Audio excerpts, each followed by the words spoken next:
One. It is go time. Thank you for joining us on this special afternoon edition of Tearing It Up. Oh, welcome to the hippest trip on YouTube. You guys know the spiel that we are excited to be here. When we scream, all those jive turkeys split the scene, right? I want to just keep like adding stuff every show until I have like 10 minutes of jive talk to open. It'll be great. One of these days it's gonna happen. I'll be like, we inject love into your veins, stick with us a few hours and there won't be no pain. You know, we'll just keep adding stuff until it gets out of control. Oh, anyway, I think I know why you guys are here. You're here for the really big show, and I don't even know if I can use that anymore, like, because the Mandela effect. Is it really big show? It's probably like welcome to the really large show now or something. I mean, of course, I'm dropping Ed Sullivan references. How old am I, right? Let's just get down to that. Oh, okay. Anyway, you guys know who our special guest is, so I'm not going to toy around anymore with you. You guys know Danny, and ever since we started going live, I can't tell you, probably once a week somebody's like, you got to get Danny, and we like ran a little underground movement to try to bribe her on. Eventually we had to just fly money trucks to her house and dump a bunch of money on her lawn, and after that happened, she's like, well, I might give you a minute or two. We'll see. But I don't know. You knocked over my pink flamingos. The money truck pulled up. The pink flamingos got knocked over. I had to clean up my whole yard. Yeah, it was really unfortunate. But you know, it's hot there. We couldn't stand the heat. We had to go back to this cold weather that we live in. And I'm very, very excited. Danny is, gosh, multiple projects really. I don't even know how to describe an opening for you because you've done so many things. Obviously from releasing the Shackles, which is kind of, I guess, the network you run on, and Transpicuous Views, which is your own talk show, as well as the One People show. So you kind of been all over the place, and you've been in this game a long time. I would like to add first, because there are some viewers here that aren't familiar with you and don't know your background. Maybe you could introduce yourself for a few minutes, explain how you got involved in this, started, and how you ever got into your own show. Awesome. Well, hi, Tarrin. It's so nice to finally see you. You guys have no idea. Okay, this has taken 2 months? At least. two months to actually set this up. So, time zones time zones suck. See, who just won money? Someone just won money. I guarantee. I bet you Burma just won money on that one. Said she's going to swear within the first 5 minutes. Guaranteed. 30 seconds. 30 seconds. I'm sorry. I take it back. Fudge. Okay. So, yeah. I started off, I've been a political activist my entire life, even before I knew what political activism actually was. And it evolved. I'm a mom. I have 4 kids who I homeschool. Well, I have 5 kids, but the eldest just like he's in his 20s now. He just doesn't count anymore. And originally, a lot of the work that I did was in maternal and infant health. So I ran a lot of communities. I did a lot of work within pregnancy and childbirth, breastfeeding support, et cetera, et cetera. And it was very narrow. It was, like a lot of people, when you first kind of are really waking up to a lot of stuff, it becomes a very narrow focus.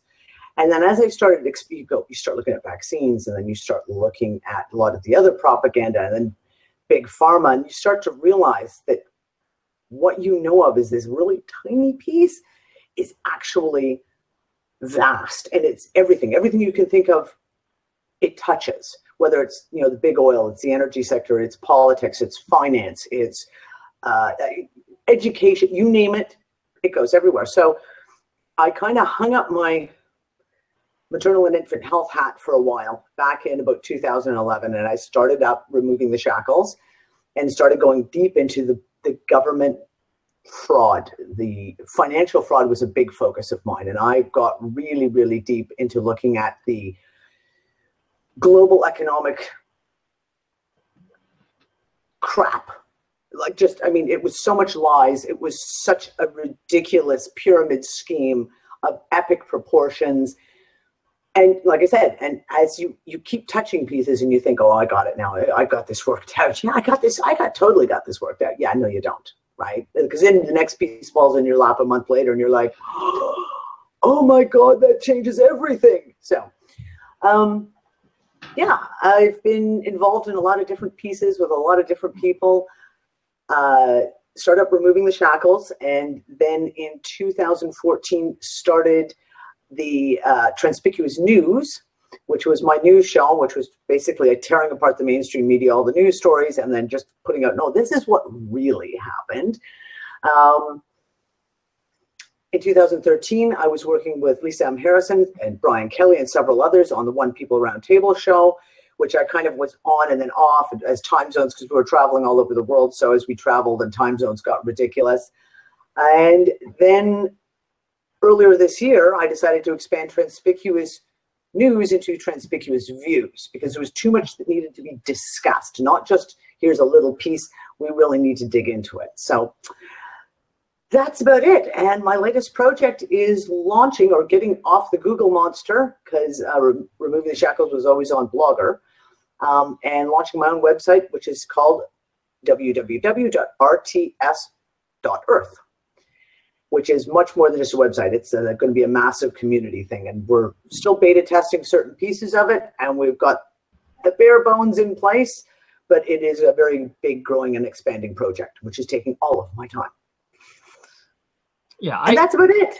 I think we got a lot in common. I'm surprised, you know, we have this talk probably every month of, man, I would love to leave the YouTube beast and the Google beast, but YouTube's been good to me for 8 years, you know, and the audience is used to being here, and it's a leap of faith to go. It's like, will they go, or will everybody just be like, it's too different, I don't feel like loading an app to watch this show, you know? Like, yeah. It's tough to make that leap, but it needs to happen eventually one day, because, well, it's, you know, YouTube's falling apart. So hopefully we'll figure that out. But it's interesting, because I started my life as an activist as well. I've pretty much always been anti-authority since day one. And I can't tell you how much trouble I got in school for that attitude. And just never really, me too. never believed. I kind of think we have this in common. We never really believed or liked being told how to live or what to do. I never really believed much that was being told, and I got a lot of trouble. But I find that that's kind of common with our viewers, that we all kind of took this path of just being the troublemakers. It's funny how that works out, you know? It really is. Yeah, because, you know, it used to be called a social disease, and now it's called activism. It's great. You know, like, no. Don't you know there's a psychiatric disorder that you and I both have? It's called, hold on, odd. Defiance disorder. Authority. No, it's not authority. It's something, defiance disorder. Yeah. But it's like, oppositional defiance disorder. Opposition. And I'm like, I have a T-shirt and it says, I am odd. It's just another way they can try to force medicate you one day. Just be like, oh, he has to have this. Yeah. It's just good thing you're in Malta. You don't have to deal with the crap we deal with in the U.S. It's not. Oh, darling, it's not. I'm in the EU. Trust me. Oh, I try to keep a low profile because it's a very tiny little country. So I don't really talk about the government situation here or topics that are, you know, to this one. Yeah, no. But yeah, it's the EU. So it's just as screwed up in a lot of ways. Oh, yeah. I thought Malta was its own deal. No, it's I don't know much about it. Yeah, it's a very sneaky place. I don't know much about it. It's about that big. Yeah, that's what I thought. It's like, really, but that's kind of cool though. At least it's a micronation. It's one of the micronations. So there you go. Now we're learning something, everybody. It costs extra, right, to learn. There's education now. It's education. Up your YouTube fees for this one. I'm telling you. That's it. Well, so you get started back in the day, because when did you actually start online? I missed that piece. Did you say like 2006, 7 is when you started? 2011 is when I started like hardcore into the truther, the conspiracy theories. You know. You went down the rabbit hole right away, or did you kind of dance around it for a while? Like I said, it's been a whole lifetime of rabbit holes, but you kind of see them as disconnected. And it wasn't until about 2011 where I actually was talking to a really good friend of mine. We had this conversation one day that all of a sudden she just said something. It was like one single sentence. where all of a sudden, like, the light goes on in your head and you go, holy crap, it's not just this. It's not just, you know, childbirth and pregnancy. It's everything. It's everything. And that's when I started really going deep, and I just never came up for air. I've been down every rabbit hole continuously. It blows me away as a chiropractor. You know, I was in this world pretty good. I had a lot of natural moms come in, and and I would sit there and be like, the government lies to you about every single thing. But why do you all of a sudden defend them on healthcare? Why do you think they're not lying about healthcare? It's like they lie about this, this, or this, but they wouldn't lie about healthcare. No, no, no. You know, or it's the opposite. Disconnect. Or it's the opposite, where as I expanded all the stuff that I was looking into, I have my close friends who are all within that genre, right?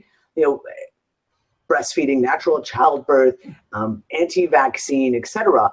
But when you tried to take them out of that and show that all this corruption in healthcare was also in politics, in finance, in the energy sector, they were like, no, you're conspiracy. That's crazy. I'm like, really? Like, you can rant up and down about hospitals and what they do to make the almighty buck off the blood, sweat, and tears of laboring women, yet you can't see that the exact same thing applies to, like, the rest of Big Pharma and like, is that, you know, banks? Like, yeah. No. It's hard because, you know, I mean, it's like, as soon as you go down this path, you're on the outside of society. And then every other rabbit hole you go down, you're more and more on outside. So now it's like 1% of 1% of 1% of 1%. And let's throw the Mandela effect on that. So now you're like 1%, you know, and your circle shrinks a good bit. But the people I meet are cooler and cooler. You know, they're hip cats. So I've enjoyed the ride, but I have definitely gone kicking and screaming and fighting. It's like, man, I just don't want to go any more down that rabbit. I'm far enough. I don't want to go any further. I'm going to have zero friends.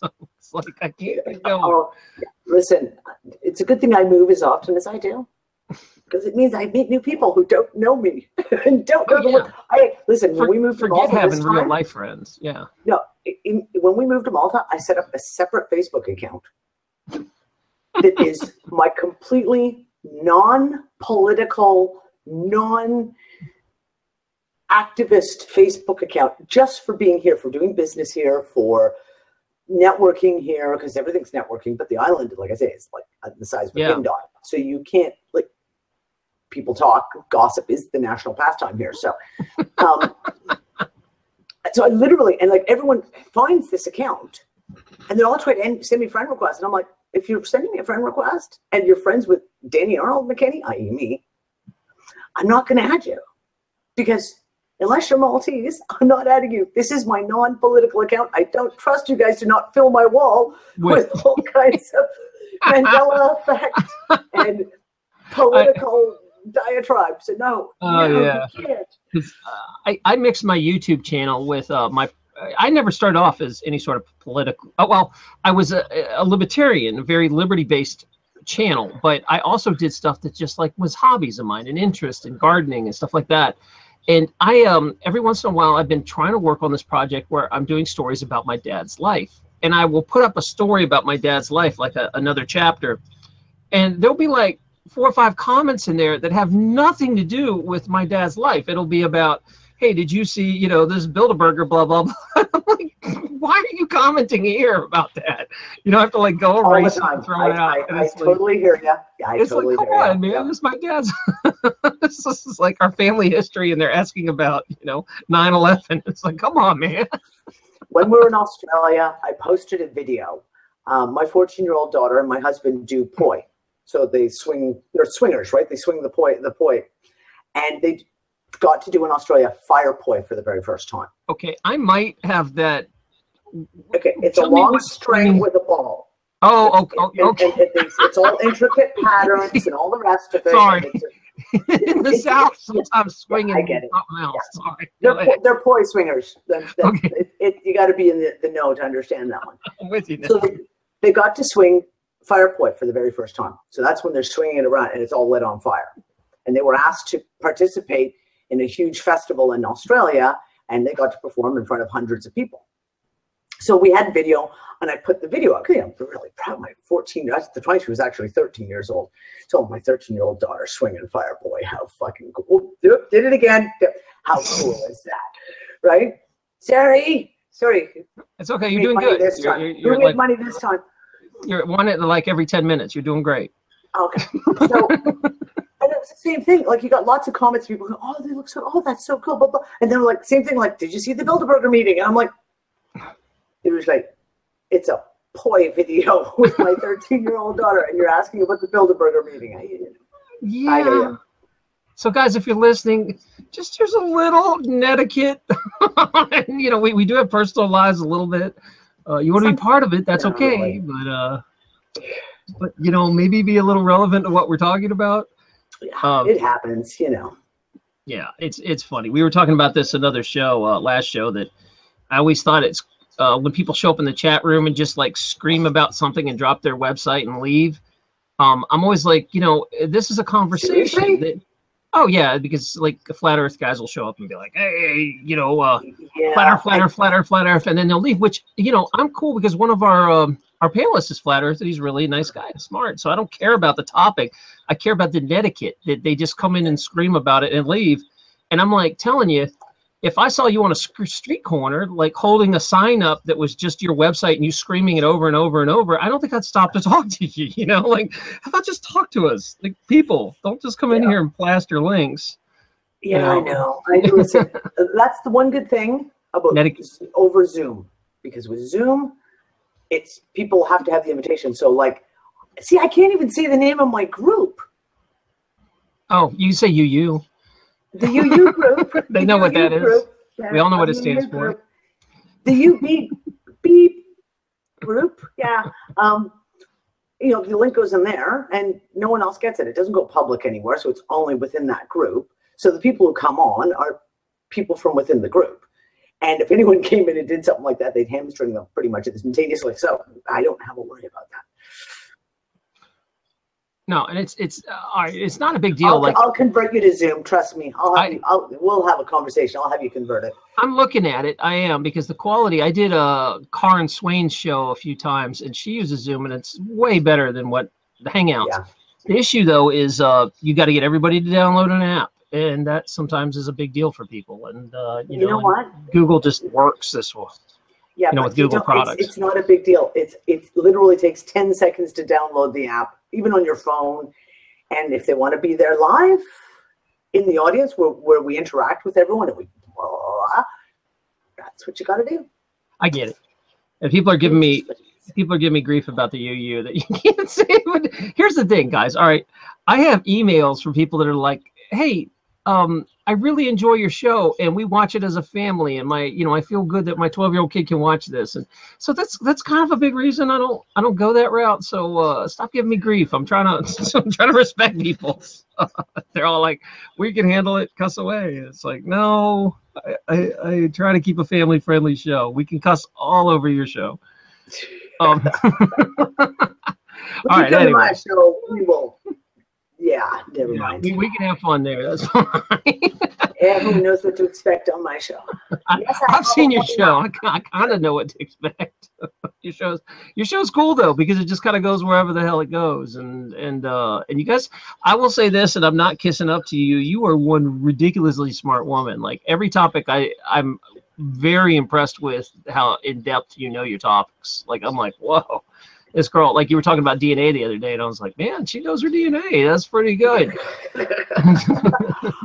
Well, I joke about that. It's an ongoing joke. I have a brain, and I usually say for bull crap, and it's, I just lost my earplug. Try that again. So it files everything away. And I have this weird retrieval system where it's like it cross-references in the back of my head, and something comes up. Ebola has just come up again. Like, WHO has just announced there's another Ebola outbreak, and I immediately go ding, ding, ding, ding, ding, ding. Right? It is April when they announced it. It was April in 2014 when they announced the last one. So we're talking the beginning of the rainy season. There's just the way my brain files information. Once every 10 minutes, cut me some slack. I'm doing good. I'm smiling. You're going to make me blush now. I know. Just actually, the audience is enjoying watching you struggle with this. It's part of the entertainment value of this show. Yeah, I know 2 of those people who are struggling and they're laughing their butts off right now.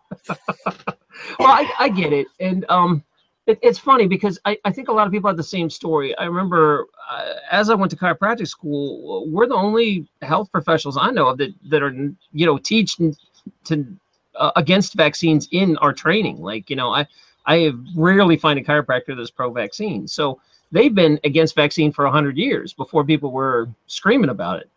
The profession. So I used to be, I used to get a lot of heat for being one of the only doctors to like write notes to get kids out of school for vaccines and stuff like that. I took a lot of heat where I was I bet. for doing that. But it's just, it's one of those topics that I can't tell you how many friends I've lost over it and patients pissed off about it. And it's just like a very guilt-ridden topic because a lot of people do it because they assume that they're doing the right thing for their kids. And when you involve children, it gets really complicated and emotional because, hey, I vaccinated my kids because I was told it was safe and all this, and I wasn't given all the information. And then it comes like an anger phase when they finally start researching. They're pissed off about why did no one tell me all this was the deal. And then they have to like fight like crazy or homeschool just to send a kid to keep them away from it. I find with most people with the vaccine thing, the reason you hit that wall is because to even look at it means that they have to judge themselves. Do you know what I mean? Like if they have children who they've already vaccinated, same thing with the circumcision issue, right? If you have a child and you've circumcised that child and then you get someone who tries to talk to you about it, all of a sudden it's like, well, I can't look at that because then I have to look at myself and I have to take responsibility that I did this. Even if you did it fully, not having any clue. You had no research. Your doctor didn't give you any full disclosure. But it's a place that a lot of people don't want to go. They do not want to look at the fact of any problem their child may have with chronic ear infections, whether it's they're on the spectrum, whether it's they have a learning disability, whether they have asthma, whether they have, autoimmune disorder, the list goes on and on. They don't want to have to look at the fact that they, by allowing the child to be vaccinated, therefore may have caused these things. It's a place most people don't want to go. It's tough because you have to, like you said, hold a mirror up and be like, hey, as a parent, I made a mistake with this and crap, and you make the best. Here's the thing though, was what I've seen is, and I've had this in my own life, we make crappy decisions sometimes, but you made the best decision with the information you had. And you just got to forgive yourself and what now? Okay, I put these chemicals into my kid. Let's figure out how to get them out. And, that's, I don't know if you know Danny, but I do functional medicine. I've been studying for my diplomate for a couple of years. It's about a 4-year program in clinical nutrition and blood work. And so we do a lot of, in my practice, I've seen vaccine damaged kids and all that stuff. Yeah. And so there are ways you can definitely help.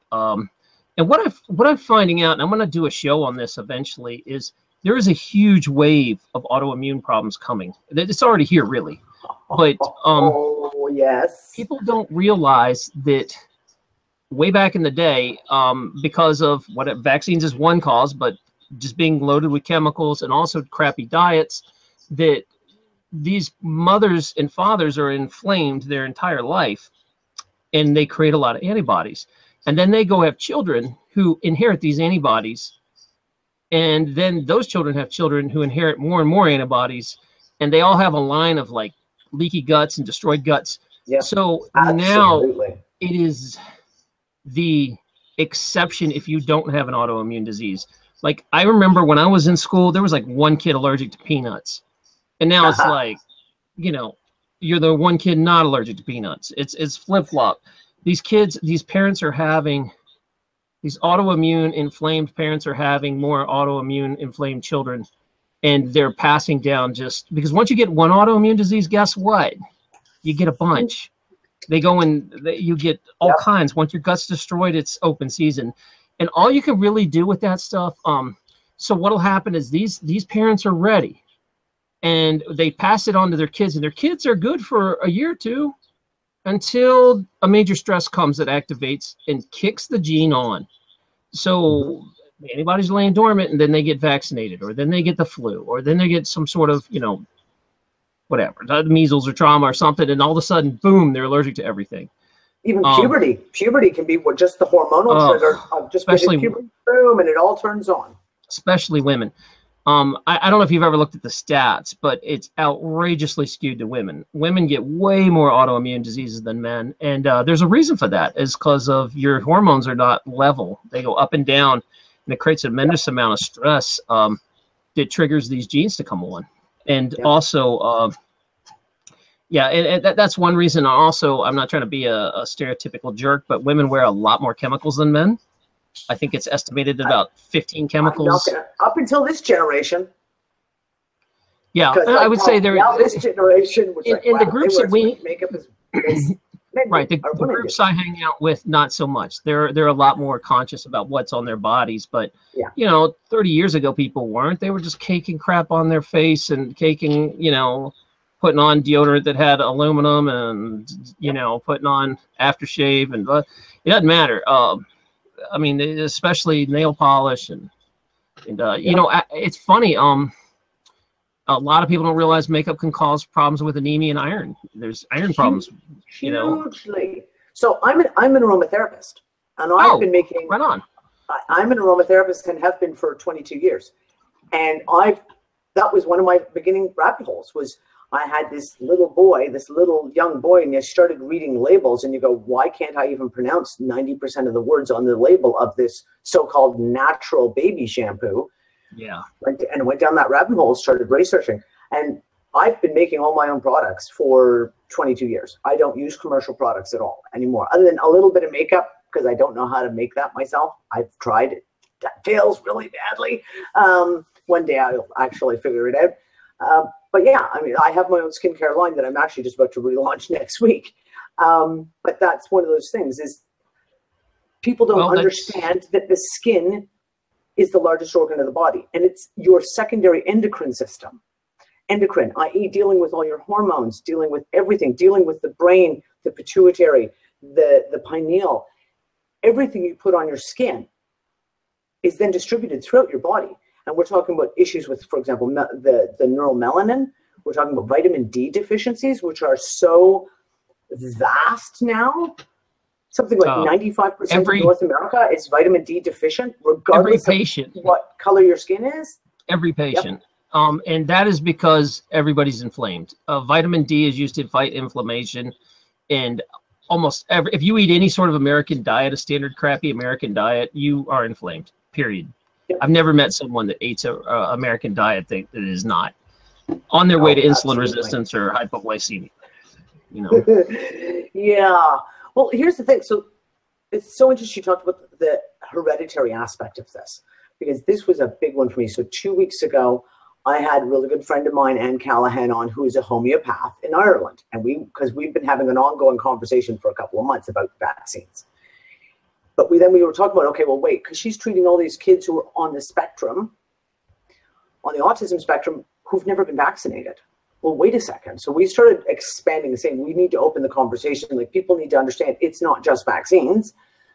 And we started really doing some heavy research. And I came up with the fact of, like, when you actually take apart, so you look at, I mean, even leave mercury out of it for the moment, because as far as I'm concerned, it's the huge distraction when you talk about vaccines or the anti-vaccine movement, because they put all this attention on one single ingredient.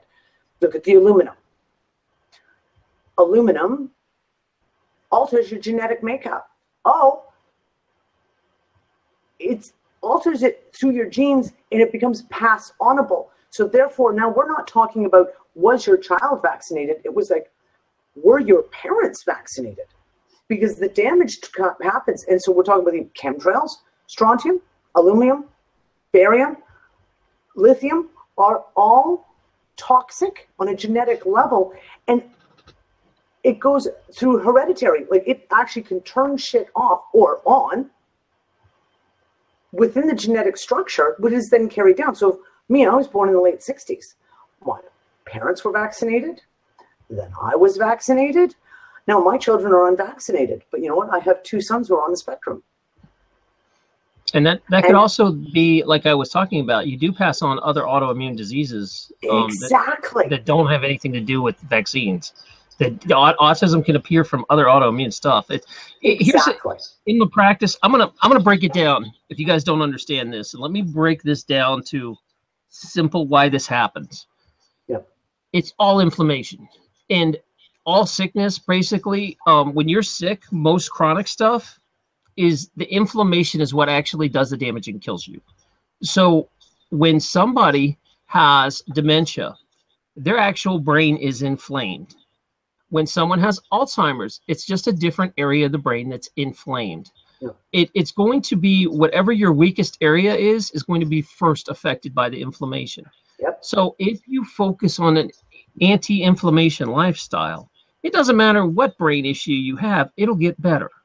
Yeah. You understand that? If you take the inflammation away, the brain still stops dying. So you can at least try to maintain what you have and not get worse. And this goes along with chronic issues in your body too. Your body destroys itself because our lifestyles. It's basically like a lot of it is what you eat, but there's also chemicals involved too, like we were talking about. It's all inflammation. It's just attacking different areas. The treatment's all the same, stop. Well, you were bringing inflammation down. You talked about the gut and the leaky gut. So Anne made this comment, and it never crossed my mind. I hadn't even kind of put those 2 and 2 together. Antibiotics.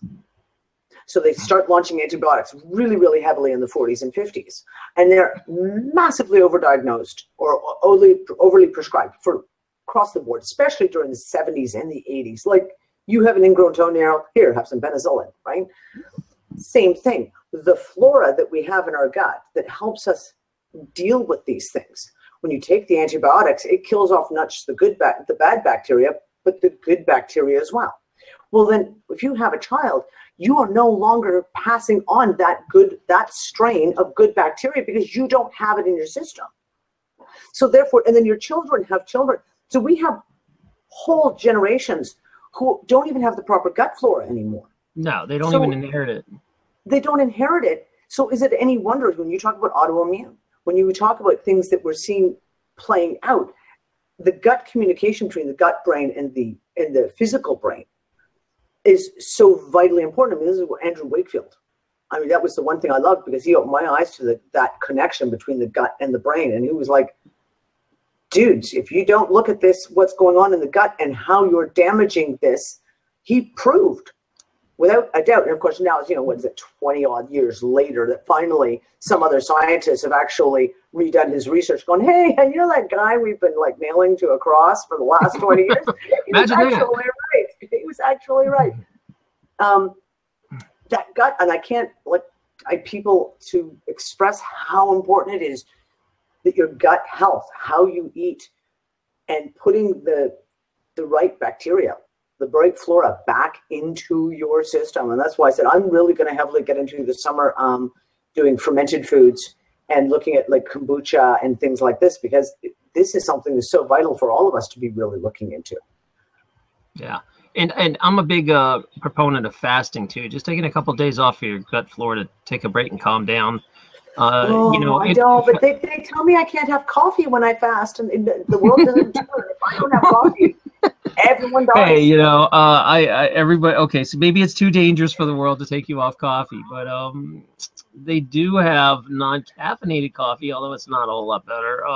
They do have dandelion tea that tastes just like coffee that's not caffeinated. If you're just interested in the taste, but if you're no, darling, it's the caffeine. Vaccine, yeah, the caffeine. There's 2 drinks I drink. Well, then water and coffee, and that's pretty much the only things I drink. So. Spend some more time on your aromatherapy on your adrenals, then, man. If you're jacked up on coffee, your adrenals are shot. So go. Actually, I don't drink as much as naturopath. Everyone thinks.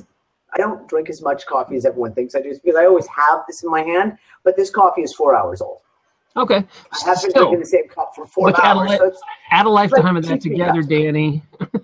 Add a lifetime of drinking it. Take care of your adrenals. Yeah, I That's know. it. Focus on your No, aromatherapy absolutely. form. And this And is the thing. your There's so many aspects we can all look at. And for me, I'm a smoker. Like, and I've been a smoker since I was 18. I'm not even going to tell you how many years that was because I can't do that math. So, you know what? And it's like I said, we all do our thing. And it's like for me, my 2 last holdouts are the smoking and the caffeine, and that's they're my stress relief, and it's how I get all the work done that I get done.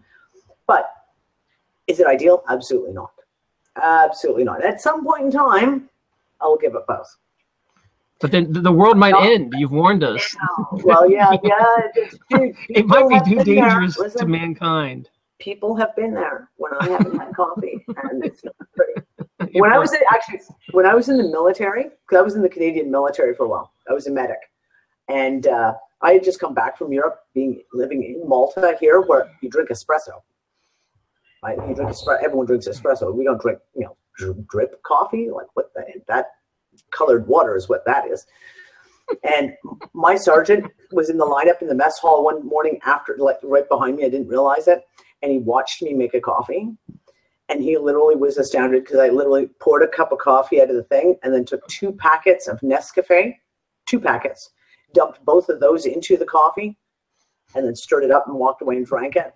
And he was just like, "What are you doing?" I'm like, "I need a coffee. And this stuff that you guys serve is not real coffee. This is about as close as I can get without actually killing someone." Yeah. That's funny. Just a little aside story, just a totally crazy aside story. Okay. Yeah, it's all right. We're on coffee and vaccinations and all kinds of stuff that I wasn't wanting to get autoimmune issues, but it's all related because it's really hard to live in this world and eat right. And you're kind of like a social outcast if you want to actually eat healthy and live a healthy lifestyle. It's tough. So I get it. Unless you have the land to be able to grow and know what you're growing is organic, it's clean, it's from heritage seeds, or you have $1 million a year that you can afford to buy it all, right? That's the crying shame of it all. Is it costs more to eat healthy than it does to eat crap. You could happily live on crap for probably like $15 a week. The cheapest stuff, is the stuff that kills you for sure. But the good news is, the farmers markets have come a long way in 10, 15 years. So it's a little more expensive, but it's worth it to me. I've been going to farmers markets instead of dealing with growing my own stuff. I grow a little, but not enough to feed me by 4. You know what? This is just it. Like, so I live in the smaller island of Malta. So I don't even live on the big island. I live in the small island, but it's mostly agriculture. So yeah, you go into the main town that's in the center of the island, and every morning the trucks are all there. The farmers' trucks are there, and you just go up and you go and get whatever your tomatoes are. And I buy mostly seasonal stuff because when you're getting it seasonal. Well, you have a 12-month a year. You do have a 12-month grow season, but you have certain things, and even if it's just tradition, it's like pumpkins happen twice a year. They happen like September, October, and then they happen like right now. It's a pumpkin. Broccoli and cauliflower season is during the winter, and we're coming to the end of the broccoli season, and I'm getting sad. I love broccoli. I'm gonna sulk. But yeah, you buy local. For me, I'm a very huge activist on the support your local businesses, support your local farmers, support your local cafes, whatever you're doing, go local. Don't go to the big box stores. Don't go to the big supermarkets. Try and do everything as local as you can because you support your local economy and the other families who are living right next door to you, right? Right. And when you eat local, i.e. seasonal, you're getting fresh. You're not getting something that has come all the way from Chile or, plums that have come from Peru. And you're like, really? Now, how healthy is that going to be? Probably not much. And my veggie guy I go to all the time knows, because I go and I say to him, the big sacks of potatoes, and I'll be like, okay, are those Tarrin? And he'll be like, no, they're from Italy this week. And I'm like, I'm not buying them. And he's like, I know, okay. And then he'll make a big, then I'll go in the next week and go, Gauzetin potatoes for you. Here you go. Here we go. Local potatoes. Oh. Because they're fresh out of the ground. You know, you got them out of the ground. They probably were out of the ground maybe 12 hours by the time I have them. So you find that being the pain in the ass shopper does get results, that eventually they'll get you what you want? Absolutely. I think that's, I mean, unless you're dealing with a box store. Yeah. I have traveled all over the world, and I always make friends with like the veggie shopkeeper and the butcher and the small guys, because then when you want something, you can say, hey, like I make huge bone broth, like when you're sick and things like that. And I make bone broth. And when I lived in Morocco, they thought I was just the crazy blonde lady who would come up and ask for bones. And they'd look at me like the first time I talked to them, they were like, you want what? And I'd be like, Adam, which is Arabic for bones. And they'd go to the freezer and come up with like, you know, a beef leg bone that's like that big. And I'd be like, yeah, can you cut it? And they'd get the bandsaw out and they'd cut it all up and they just give them to me for free. They probably thought you were a ghoul or something. Yeah. They totally. And I explained it once I got a little better and I got an interpreter. I explained to them from making soup. Right? Like you make soup. It's just the healthiest. You know, at the time, I just had puppies. We had 7 puppies dropped on our doorstep. And they were all maybe 6, 7 weeks old. And I was like, okay. And they were looking pretty scrawny and starved. And I was like, okay, I'm going to have to seriously make a massive amount of bone broth to help these puppies and fatten them up a bit. And see, I went in and I came up with like, I don't know, 10, 15 kilos of bones. And they were just like, here, okay, take them. But, you know, that's how you make I have my butcher here in Malta, and I go into him and I say, hey, I need some bones. You got any bones today for me? He'll go, yeah, actually I do. Hold on. And so it's like, you make friends with them. I have my little greengrocer down the street. I've made friends with them. And when they have things like crap load of tomatoes that are going off, you know, they start to get bad spots and everything, they just give them to me. Bag loads. Like, right, making spaghetti sauce tonight. There we go. We're making tomato sauce. No. It never hurts to ask. Never hurts to ask.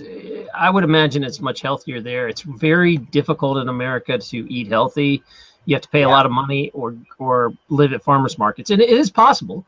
I mean, it gets to a point, and I know I deal with this with my patients, where they're like, well, I don't want to buy vegetables because they're all contaminated with pesticides. And it's like, you know what, though? You're still going to get way more benefits from eating these contaminated vegetables than not eating them at all. You know, it's like wash them off the best you can, eat them.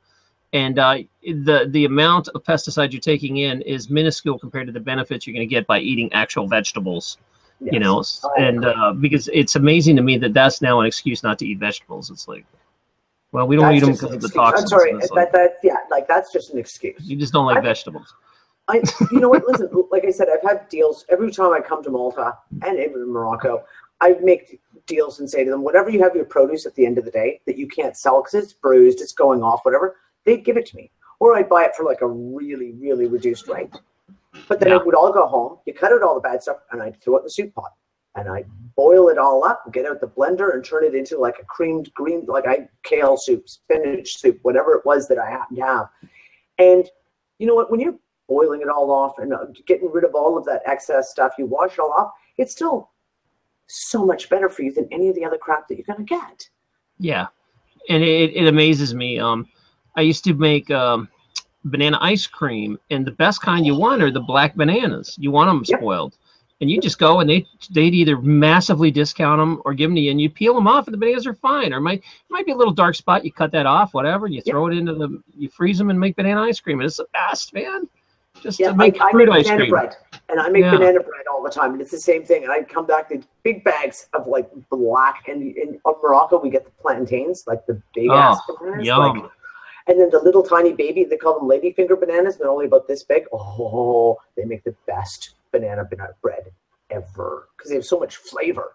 Like North American people, most people in North America have no idea what a banana actually tastes like. Yeah, like the real bananas. What a pineapple actually tastes like. Yeah, real bananas, real pineapples. Yeah, they're small, right? Aren't the real bananas kind of tiny? They're not these giant yellow. Yeah, they're like little, like this. That's it. That's the little ones. Unless you're talking about the plantains, which are huge, right? But yeah, I mean, this is it. I mean, we have whole generations of kids who don't know what a fresh tomato tastes like.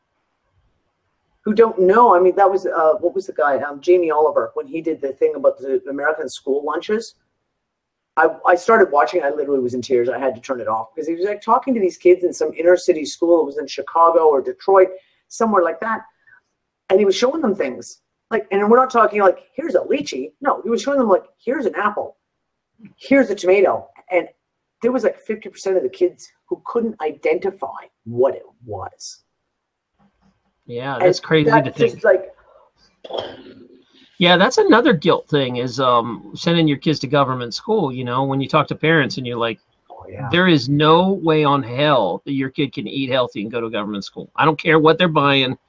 You have to pack their lunch. There's this chicken nuggets and whatever the hell they're serving. Pizza's a vegetable. They're serving pizza's a vegetable now. That's right. Pizza's a vegetable. That's right, for a serving. So is ketchup. Ketchup's a vegetable. And let's finish it off with a big thing of milk. And by the way, hormones and pesticides and geez, I wonder why your kid has 1,000 allergies. Geez, I wonder. You know, and it's like there's just no help, and these poor parents are like, man, I gotta work, I gotta go to school, I gotta send them, I just don't have time to.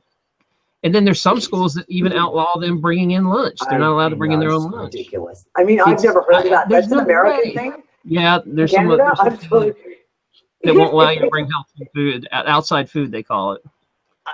In Canada, I swear to God, it would be like everyone would go like, I can't pack my child a lunch. I don't think so. Their reaning, I think, is because guess what? So many damn kids have allergies that they keep. Their kids come in with peanut, Nutter bars, and they're like, "Hey, Alan, I'll trade you this," and they trade it to some kid who's allergic to it, and it practically kills them. So they are like, "Well, no one can bring your kids." Like, don't you take responsibility? Okay, here we go. Stop sending your kids to school to kids. Here we go. Lack of responsibility on the parents' part. You teach your child if they have an allergy not to eat a kid's peanut butter sandwich. You teach them. It doesn't matter if they're 5 or they're 15. You can teach your children this. My little sister, deadly allergic to whitefish. And she went to school and I used to walk her to school. She was like 5 years younger than me. So I would take her to school, and the first day of school, I'd introduce her to her teacher, and I'd be like, and my sister is very, very allergic to whitefish. And you let the teacher know. That was all it was. And my sister knew. You didn't trade sandwiches with the kid if they were having a salmon salad sandwich or if there was fish on their sandwich. You just didn't do it. And she was 5 and she knew that. Yeah. I don't know. I feel for parents because here they send them to these, government indoctrination centers, and then they feed them the worst food on the planet. It's like, how good could you possibly feed a kid when you're spending $1 on nutrition? How can you feed a kid for $1?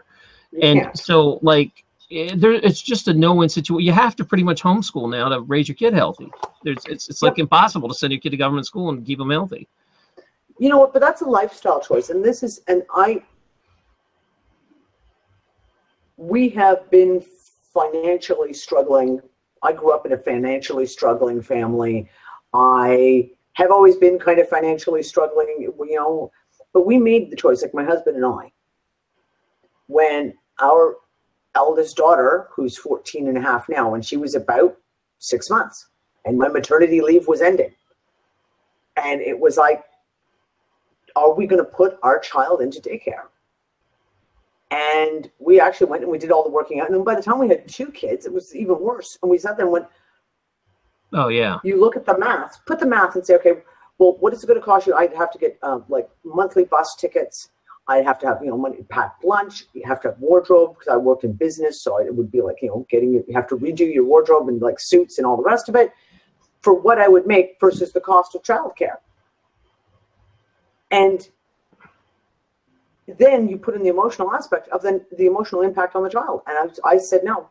And we've struggled. Like my husband and I, we have had a hard slog of it. And we've lived in the crappiest houses when we were in Canada. We lived in horrible neighborhoods in little crappy, shitty towns where it was the cheapest rent we could find. But we made that choice because it was more important that the kids were with us instead of doing the trusting to someone else. I can't. I'm a control freak. There was no way I was going to trust that my kids. I'm sorry. No, I don't. You know what? When you hear these stories now, like I'm hearing stories now about them going through the schools and vaccinating the kids without telling the parents. And that's in Canada, let alone just the States. That's in Canada too, where they do, oh, well, we sent, Jeannie home with a letter last week and you didn't sign it. So we just automatically assumed you must have forgotten and we injected her anyway. Are you kidding me? I don't think so. Wow. But then you also get into the whole thing of like the social aspect of school and the bad habits and the ridiculous societal trauma of mainstream TV shows and fashion and cliques and the mind-numbing garbage that they're taught in school. And I was like, yeah, no. And you listen to the parents and they're always like, well, that's really important. My kid needs to socialize. And it's like, you understand that crap like bullying only happens in places where kids cannot get out, where they cannot freely leave, like basically school and jail. School are the two places where bullying school happens. And jail. And there's so many commonalities between school and jail. They're both, pretty much run the same way. The kids have to go to the bathroom on a time schedule. They're told what to do, when they can eat. They have no freedom. They can't just leave when they want. They get in major trouble. Now the parents get in trouble. It's so ridiculous now that I don't understand. Parents have to have the hard talk. And this is one of the things we were talking about in the vaccination. And this is tough. But you have to have the come to Jesus meeting of, look, like Danny, we're spending an insane amount of money to, send our kid to healthcare. Send our kid to childcare when we could keep them home. But the problem is a lot of parents, and a lot of people in America are stuck in the rat race where they're working at a job they really don't like, hours they really don't like, and they're living at a home they can't afford, that's way out of their budget, on a lifestyle that's super stressed out. Instead of just like saying, screw it, I'm going to downsize, we're going to live in a cheaper neighborhood, we're going to live in a small place, and you know what, my kids can share a room, like the hard downsize of life, and that's a tough choice. I get it. But the flip side is the freedom it gives you. You can do all the stuff like, spend time with your kids and raise your kids and not let travel and not let the school raise your kids and their friends raise your kids will learn more from their friends, than anyone else. And you better make sure they have really good friends because God knows what they're learning, Listen, I have all my daughters, especially my 14-year-old daughter. She's got a few friends from Canada because we've been out of Canada now for years. 3 years. And a little voice pipes up from behind her. Why are you not in bed? I like how she's helping. She's supposed to be in bed. She's being really quiet. She doesn't realize that. I don't care. Yeah, go to bed. That's not even my 14-year-old. That was my 12-year-old. You're supposed to be in bed. 10 o'clock. Go to bed. No, we haven't even. Give up the plot. I didn't even realize she was still awake. Tomorrow we're having words. Now she's interested in the show. Can you blame her? She likes the show. Listen, my 14-year-old stays up to watch my other shows. My 14-year-old almost always stays up and she sits off camera. But almost every show you'll see her get up at one point towards the end of the show. She'll come and hug and kiss me because she's like, I got to go to bed now. I'm done. But yeah, I mean, this is the whole thing. So we came here. Malta is really tough. It is mandatory vaccines and homeschooling is illegal. And what do I say to that? No, I won't do that. I say poo on you. It doesn't matter. But we have a whole bunch of families and friends who are here doing the exact same thing. So they don't enforce it. Well, they do. We just have to be caught. And I got it. It's government bureaucracy, right? So, good for you. And my excuse is I'm just Canadian, and I'm doing what I do, and I travel. So my kids aren't going to a Maltese school, and in Maltese, like they can't speak that language. How can they go to school then? but yeah, so I mean, the whole thing is so we get together, and the kids get together on the beach, and the kids get together, and we have like play Lego time. We have everyone come on over here, and if it's a rainy day, and they go and they play Lego, and they draw pictures, and they paint, and they do whatever they're going to do. Like, socializing is only as difficult as you want it to be, and homeschooling, especially in the States right now, is exploding. No. Exploding. So I mean, you want to socialize, get kids to socialize with your kids, and find parents who at least have somewhat sort of the same thinking as you. Hook up with your local homeschooling groups, because there's going to be a crap load of them out there. And that's it. It is not, the people have this idea that it is, 40 years ago, the internet changed all the rules with homeschooling. Homeschool kids are more active than government school kids now. They have something they can do every day. You can get in with different groups. And what's cool is you can check the groups out that are more in common with you. You can go to one homeschool group and be like, nah, this is not our flavor. And go to another one and another one. And if you can't even do that, you can do group streaming like this with kids across the world if you want. That is still socialization. You're still seeing them face to face on a computer. You're still having those kind of interactions. I mean, me and you are socializing. We're becoming friends, and you can do all that stuff. You don't have to this whole archaic thinking that's just the programming, right? It is programming on purpose. The programming and all of it, everything that we've discussed so far, everything that we have discussed is all programming. There's nothing else to it. It's education system. You must take your child. They must go here. You must go to a job that you hate for 10 hours a day, and you must have just the right car that the Joneses can see, and you have to have this kind of house, and you have to want this kind of house and this kind of car. Because if you don't want this kind of house and this kind of car, you're not normal. Nope. And you have to take out a mortgage for way more than you can afford. And live in a good neighborhood. Vaccinate your kids, and you have to take this antidepressant, and you have to eat this crap McDonald's food because, hey, that's what's advertised. No. And it is all programming. Oh yeah, it is definitely it's by design for sure. I mean, I think we all know, anyone that watches this show probably knows this, but it is this, what's happened is from my grandpa's generation to now, the government has made it so you have to go to them for everything. Like, you can't just run a business anymore. You can't just open a business without getting a bunch of permits and paying off a bunch of bribes to bureaucrats.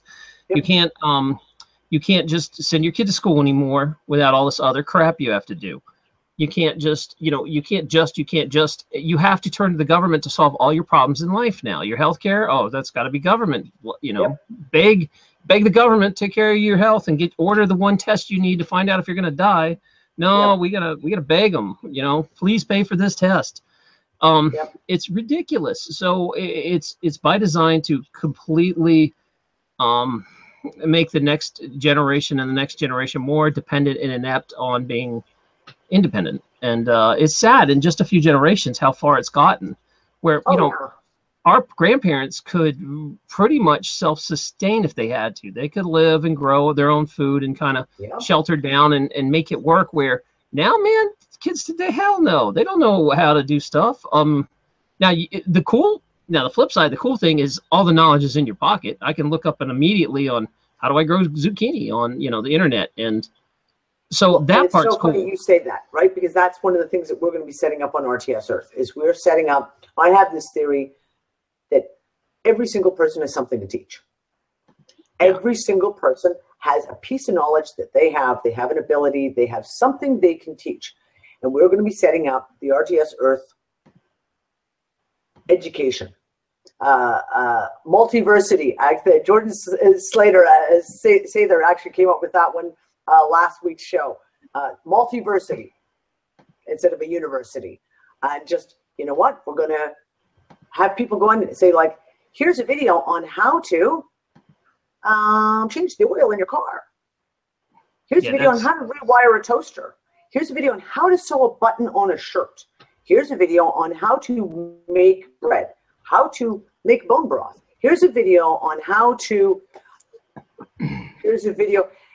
And they only have to be 2-3 minute, 5-minute pieces, but we're going to build a database of a knowledge database of all this stuff that people have lost.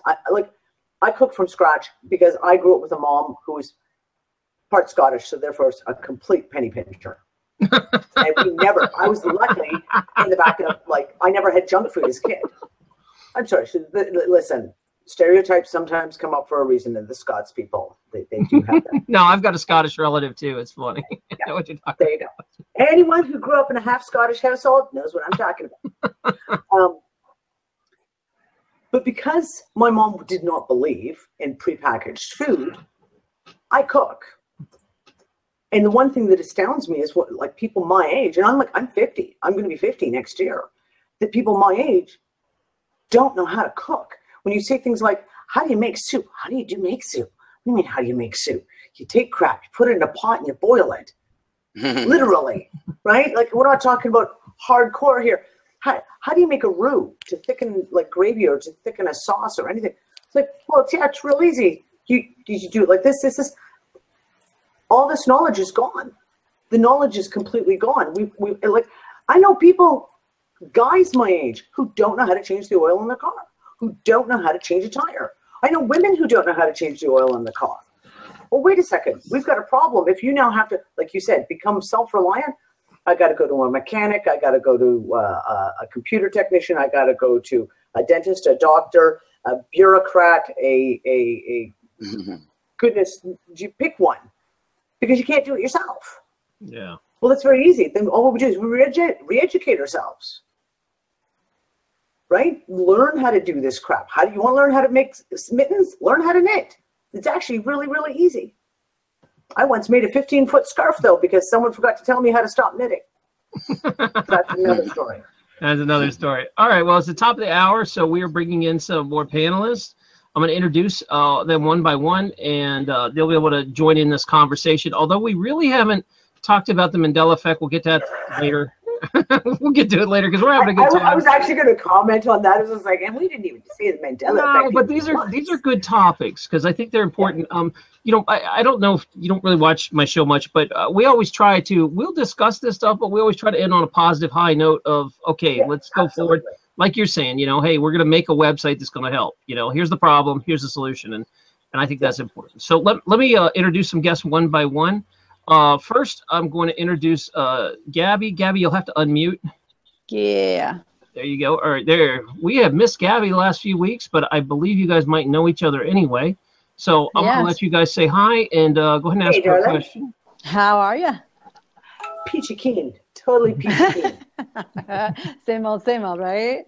Yeah, well, I'm just trying not to swear. It's really hard, though. Literally, I may have a broken website in my head.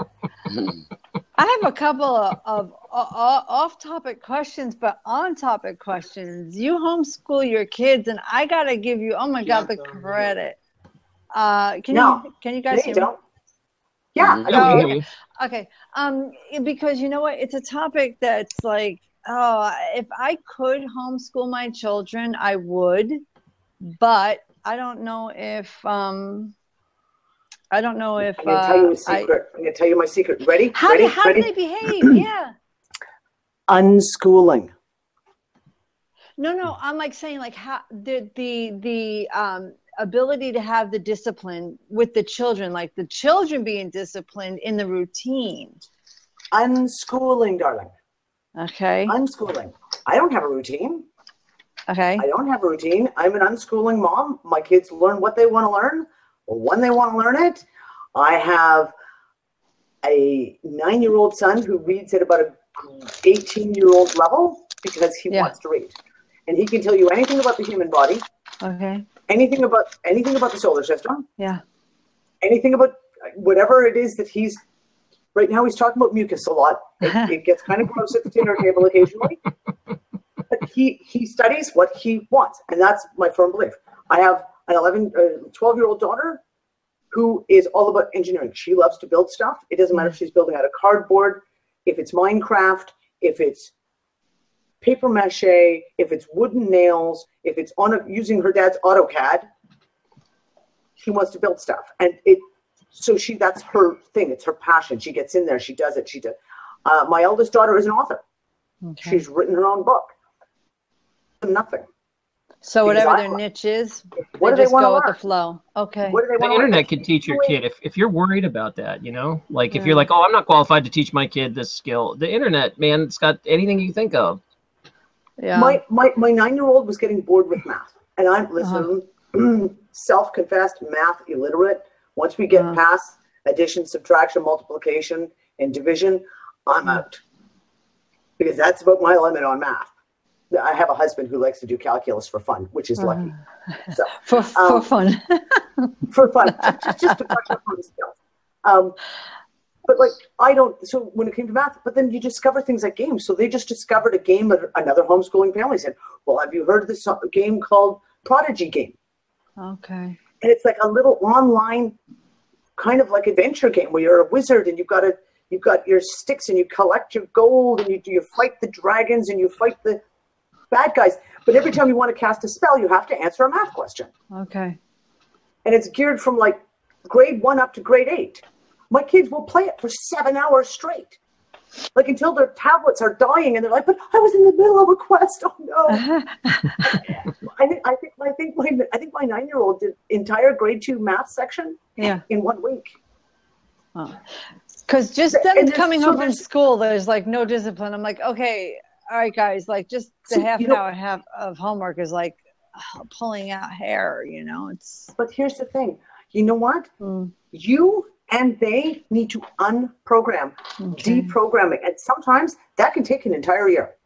Yeah. An entire year of not doing jack shit. An entire year of where you work in a little thing where you're baking a cake and you start going, oh, we're going to do a little fractions work here. So if we have a 1/4 cup of butter and we add a 1/4 cup of coconut oil, how many cups is that? Right? You start working it into little things like that. But the biggest thing for people who are taking kids out of school is give yourself months to unprogram. No, it's not a week. It's not 2 weeks. It's not a month. They've gone through, if the kids have been in school for 4 or 5 years, if you have been dealing with that whole thing yourself because your whole life, you need to unprogram. And you need to just let it go and do fun stuff. Do like get at the paper mache and make some paper mache disgusting mess all over the kitchen table. And then make something out of it. Like you can do stuff and turn it into like a math thing or a science thing or whatever. But the biggest thing is to unprogram. It doesn't need to be some people like schedule, and some kids like schedules. Don't get me wrong. There are kids out there who actually like schedules. But you need to deprogram from that and allow your kids to discover what they want to know. Because maybe they don't even had a chance to even think about, well, what would I like to learn? Well, I want to know about Saturn's rings. What the heck are those things? And be like, here's the internet. Go look it up. On you go. Yeah, my youngest two are 7 and 9, but I have a 26-year-old son who is what you're just saying. Unfortunately, he doesn't know what to do with himself because he just, you know, society is telling it. Society is telling him what to do, and it's just not gelling with him, and it's just bringing him down bad. And I'm feeling like sorry, you know. And then my other two are just so outside the box that school, they feel like they're gonna taint them, you know. So, and as far as the vaccinations, you know, they went through this thing where moms in 2010, the whooping cough pertussis came back, so they were giving the adults the shots leaving the hospital. And I had taken upon this vaccination 3 days later. I had never been so sick in my life. Massive migraine so bad. My legs hurt me so bad I couldn't walk. I'd fall straight on my face. Almost 10 years later, I have so many autoimmune issues. And I was perfectly healthy, gym 5 times a week. I mean, you know, I've tried everything from holistic to dietary to everything, meditation. And I know it's from that inoculation. I know it is because they have mentioned, if you know about the inoculations, adult vaccines are causing injury to adults. So I'm one of those people, unfortunately, and there's not much to do about backing out of that. So I saw your show on that and was like, yep, because I'm a living proof on that. Totally. Well, we're going to be the UU group, the first UU gathering in Malta is happening next weekend, actually. I wish. And we've got 15 people coming from all over I wish. North America and Europe are coming here to Malta to be with me. And That's Anne awesome. Callahan, who's my homeopath buddy in Ireland, she's coming. And I'm going to be her guinea pig. I've been saying, dude, have some fun. And we're going to be looking at all kinds of stuff. And we're going to be looking at that detoxing from the vaccine point of view and the chemtrail point of view, right? Because we're looking at chemtrails too, right? And we're also going to be looking at the magnetics. And I don't know if you followed the shows where we got into the whole North Pole, South Pole magnetics and how that plays into homeopathy as well. And it's like, holy crap, there's another whole area to look at that I never even conceptualized before. It's so layered. Yes, absolutely. I'll stay on that. Definitely. Oh, yeah. I appreciate that. Sure. I want to, that was a good conversation. Thanks. I want to let my other guests jump in here and say hello and work. Let's work down the room. Burma, go ahead and, well, I think you guys know each other, but you can say hi and ask a question. Hi, you Burma. Were laughing? I heard you laughing. I was counting the times. Every time you do it, I put it in the chat room. But I know. Listen, I fight with it too, Danny. I totally understand. I told Tarrin, I said, you should be lucky because I'm an ex-truck driver. And, so I really try to curb myself too. But I was laughing and counting Myanmar. It was great. You should have seen the chat room. I loved it. I tried so hard. You're doing great. I know. We also noticed that when you're not smoking, you curse more. So probably a cigarette in the hand. So maybe that's helping. I don't know. Okay. It's so awesome you made it on. So awesome to have you here, by the way. Oh, thanks, love. Listen, it's been an ongoing joke now. Like Tarrin and I, and like trying to contact each other.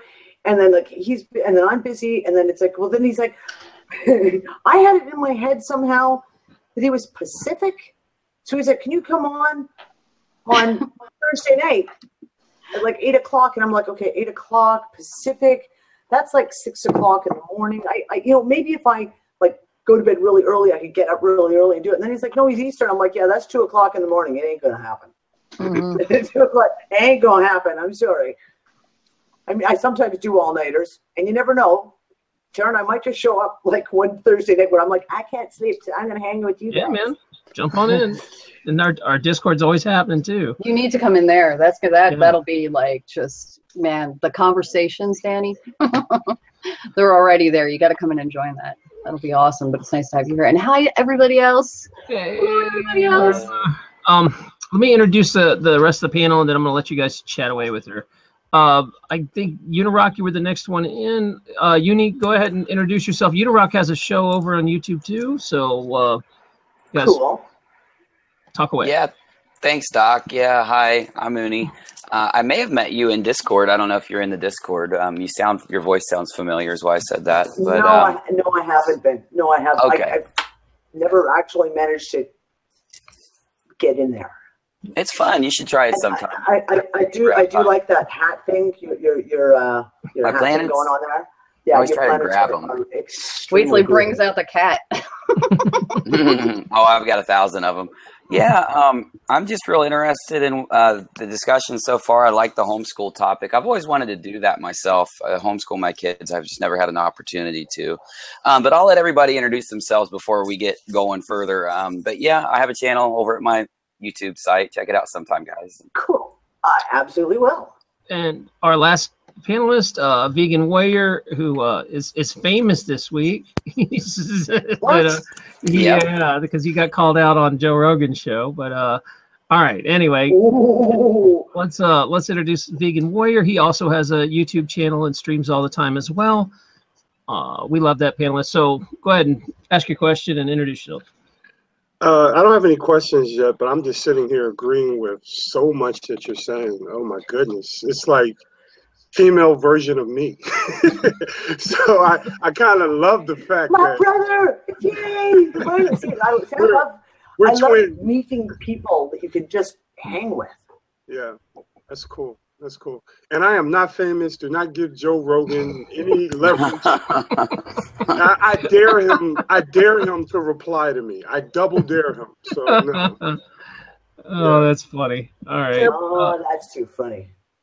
Yeah, well, vegan definitely has a really interesting backstory. I love picking his brain, but a lot of this stuff, it's kind of like we're preaching to the choir, because a lot of us agree on this. As far as I've been trying to get some unschooling moms and some peaceful parenting moms to come on, so I'm hopefully going to have a show on this one day. But maybe you can come and join us, Danny, on that. Oh, for sure.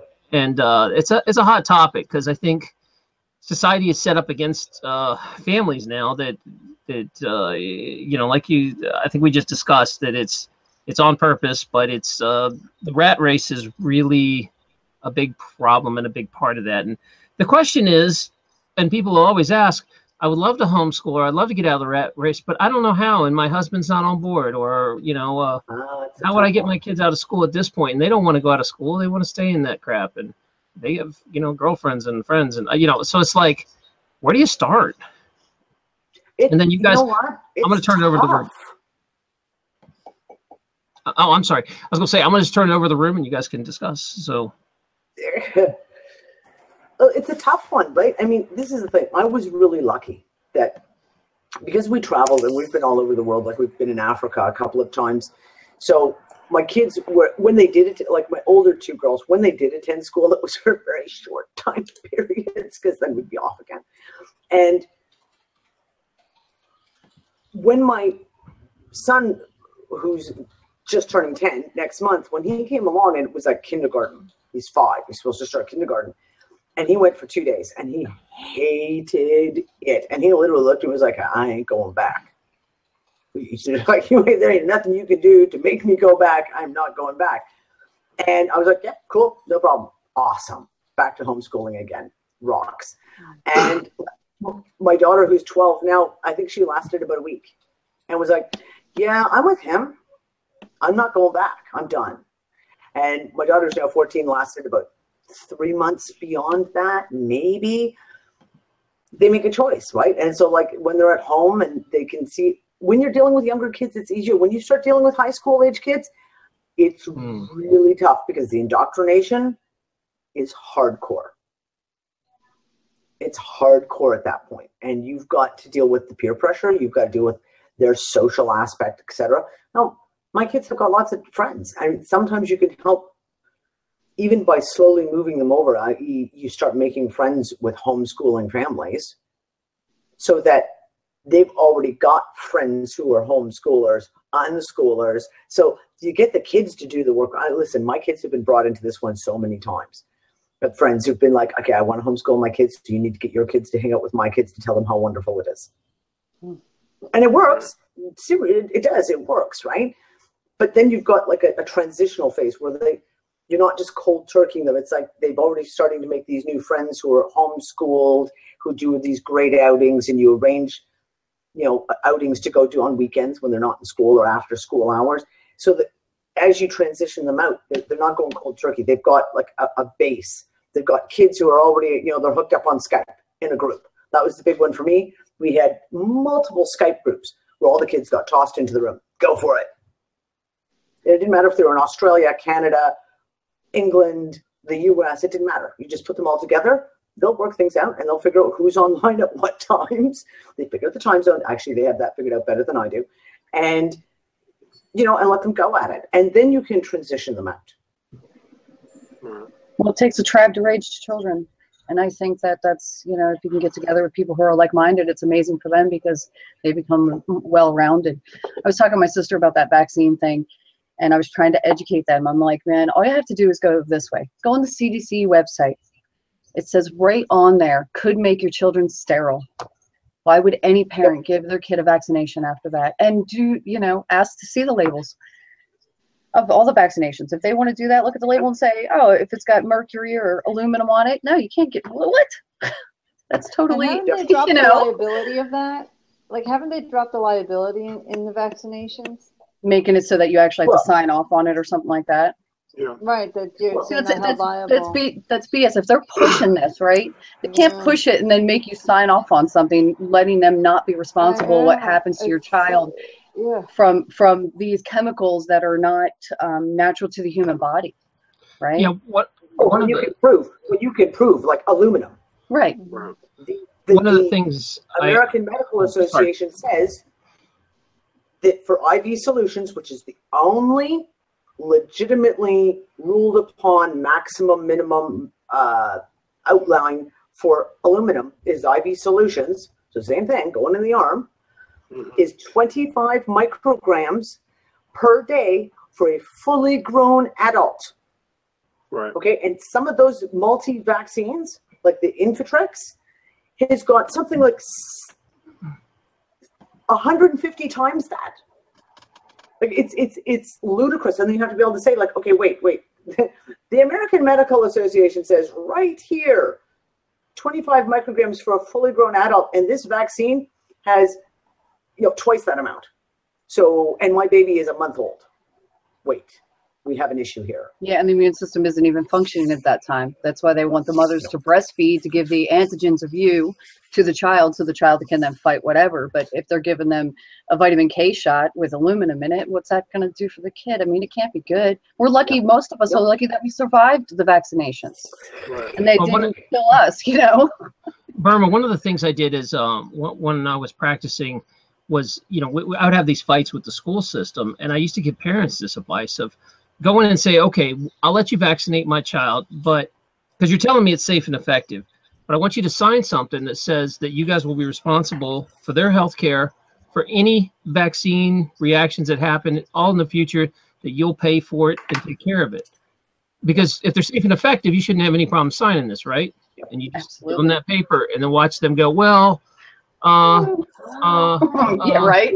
Instead of safe and effective, why won't you put it in writing and take on all legal responsibility for this? Right. And they won't do it So because they know it's not. They won't do it, right? Right. That's what I'm saying. It does not to get on like a nefarious aspect of this, but it makes you wonder about the what are the Georgia Stones keeping the population under a certain amount, and that they're in some ways like weaning out the weak by getting these vaccinations to people that they're some of us have done okay and other ones die from them. So are they trying to weed out the weak, or I mean, I don't know, but I just think it's just people need to educate themselves, Well, I mean, we all are, Yeah. Because we've been down enough rabbit holes to know, but I mean, I'm talking about the general population, when you try to talk to people about it and try to, as well, like Tarrin, what you were saying and how you bring it to people. If you bring it to them morally, it makes them really look at something a lot, you know what I mean? Like, I'm not finding my word, but if you guys understand what I'm saying. Yeah. Well, have we looked at when they first started the mass vaccinations? Like, when did that start? Did that start in the 60s or the 70s? It was earlier, yeah. Polio was 55, 56. 56 is when the mass vaccination started going out with the soft polio vaccine. But you also have the smallpox vaccines. And that was turn of the century, right? Right. I mean, the very first smallpox vaccines were like early 1900s that they were doing that. And It'd be they almost wiped out Hawaii. Hey, Dan, it'd be interesting to find out what they actually used back then in the vaccination, so to speak. Oh, it's totally in there. You can get all the information. One of them was cancer. There was cancer in Salk's polio vaccine. Jonas Salk, and I have a recording of one of my old blogs, which is called Informed Parenting. I have a recording of them sitting and discussing in the 60s the fact that they knew there was cancer in the polio vaccine. They knew it. Is there anything new that they're using now that's different from, let's say, the 60s? Because there's a major change that has occurred from the 80s to now. Are they doing anything different that they haven't done since, let's say, the 70s or 80s? Anybody know anything about that? Some of it is, I think, is nanotechnology, and I'm going to get into that one because this is one of these ones that a lot of people, again, look at the written ingredients, but they don't look at some of the other stuff that we've highly theorized is also there. There is stuff that's been in ingredients. So we know that the aluminum's gone through the roof. We know that mercury is about the same, right? But we also know that the way they're putting things in, so certain adjuvants that they're using, for example. So, the really big push for peanut oil is one of the #1 adjuvants that they use. Well, gee, we have a massive population starting in the 90s of children who are suddenly allergic to peanuts. Do you know what the one nation is that doesn't have a massive Peanut allergy? It's Israel. Do you know what adjuvant they use in their vaccines? Sesame seed oil. Guess what allergies they have? They have, like, the vast majority of their young kids are allergic to sesame seeds. The same way that our kids in North America are allergic to peanuts. So these are some of the things that have been added. Some of the stuff is unfortunately really, really hard to track because it's all under patents and you have certain little things and they change the names on ingredients. So, like, for example, you won't see monosodium glutamate listed in the ingredients, but it's there. They've just changed the name. They've made a new brand name for it. They alter it by, like, just one molecule or something, and then they can give it a new name that the public doesn't know. So we have this, and not only that, you have to look at the amount of vaccines, right? So this was something that Anne brought up. I had no clue about this, and this is just mind-blowing. The measles vaccine, right? Which was introduced in the 50s as well, in the late 50s, early 60s. So you have now entire generations, right, who have not had natural measles. All the measles that we're seeing out all over the place, like in the States, in Romania, all these outbreaks, it's not mild measles that's outbreaking. It's these new lab-created, they're from the vaccines. They're now a type of measles out there that has solely happened because of the vaccines. It's not truly wild measles. The problem is then we don't have the immunities. And again, it goes on historically in our heritage, right? So our genes, if your mom had wild measles, she passes on that immunity to you.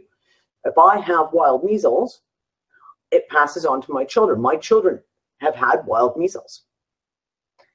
They will pass that on. But when you all of a sudden have a couple of generations where they've been vaccinated and they don't get the wild measles, they've just started a study that the measles virus will kill cancer. This is a mainstream medical study they just did. Oh yeah, they're now injecting tumors with frickin' the measles virus. Oh, they're doing, Danny, they're also doing TB. I actually know my boss they were going to do that for his, he has cancer. They're going to put it into his bladder. Yep. Right. So tuberculosis. And I'm just like, right? So here, you know that they put it, we know for a fact, 100%, that Jonas Salk knew that there was cancer in his polio vaccine, which is then put in, which alters the genetic structure of the genes that we pass down to our children. So my parents got it, and then I got it, and then if my children get it, it becomes like a domino effect. Like you just keep compounding this up there. But then you take away the body's natural defense, i.e., now we're finding out measles, natural defense. So now they haven't had it, and the parents never had it. So now you don't even have those antibodies to help fight the cancer that you might get. It's everything. It's like, so then, like what Tarrin was talking about. So we're talking about leaky gut syndrome. We're talking about inflammation. Okay, so then you compound that on top of it, and then talk about, like I said, the antibiotics. And now you don't have the gut flora to be able to help heal the leaky gut, to help deal with the inflammation, which therefore triggers more and more and more. And let's spray aerial vaccines, which is 100% proven that they're spraying aerial vaccines right now. Pentagon fully admitted it back in 2010. Okay, and then let's talk about chemtrails. And then we talk about aluminum. What does aluminum do to the body? What does strontium do to the body? Barium, lithium.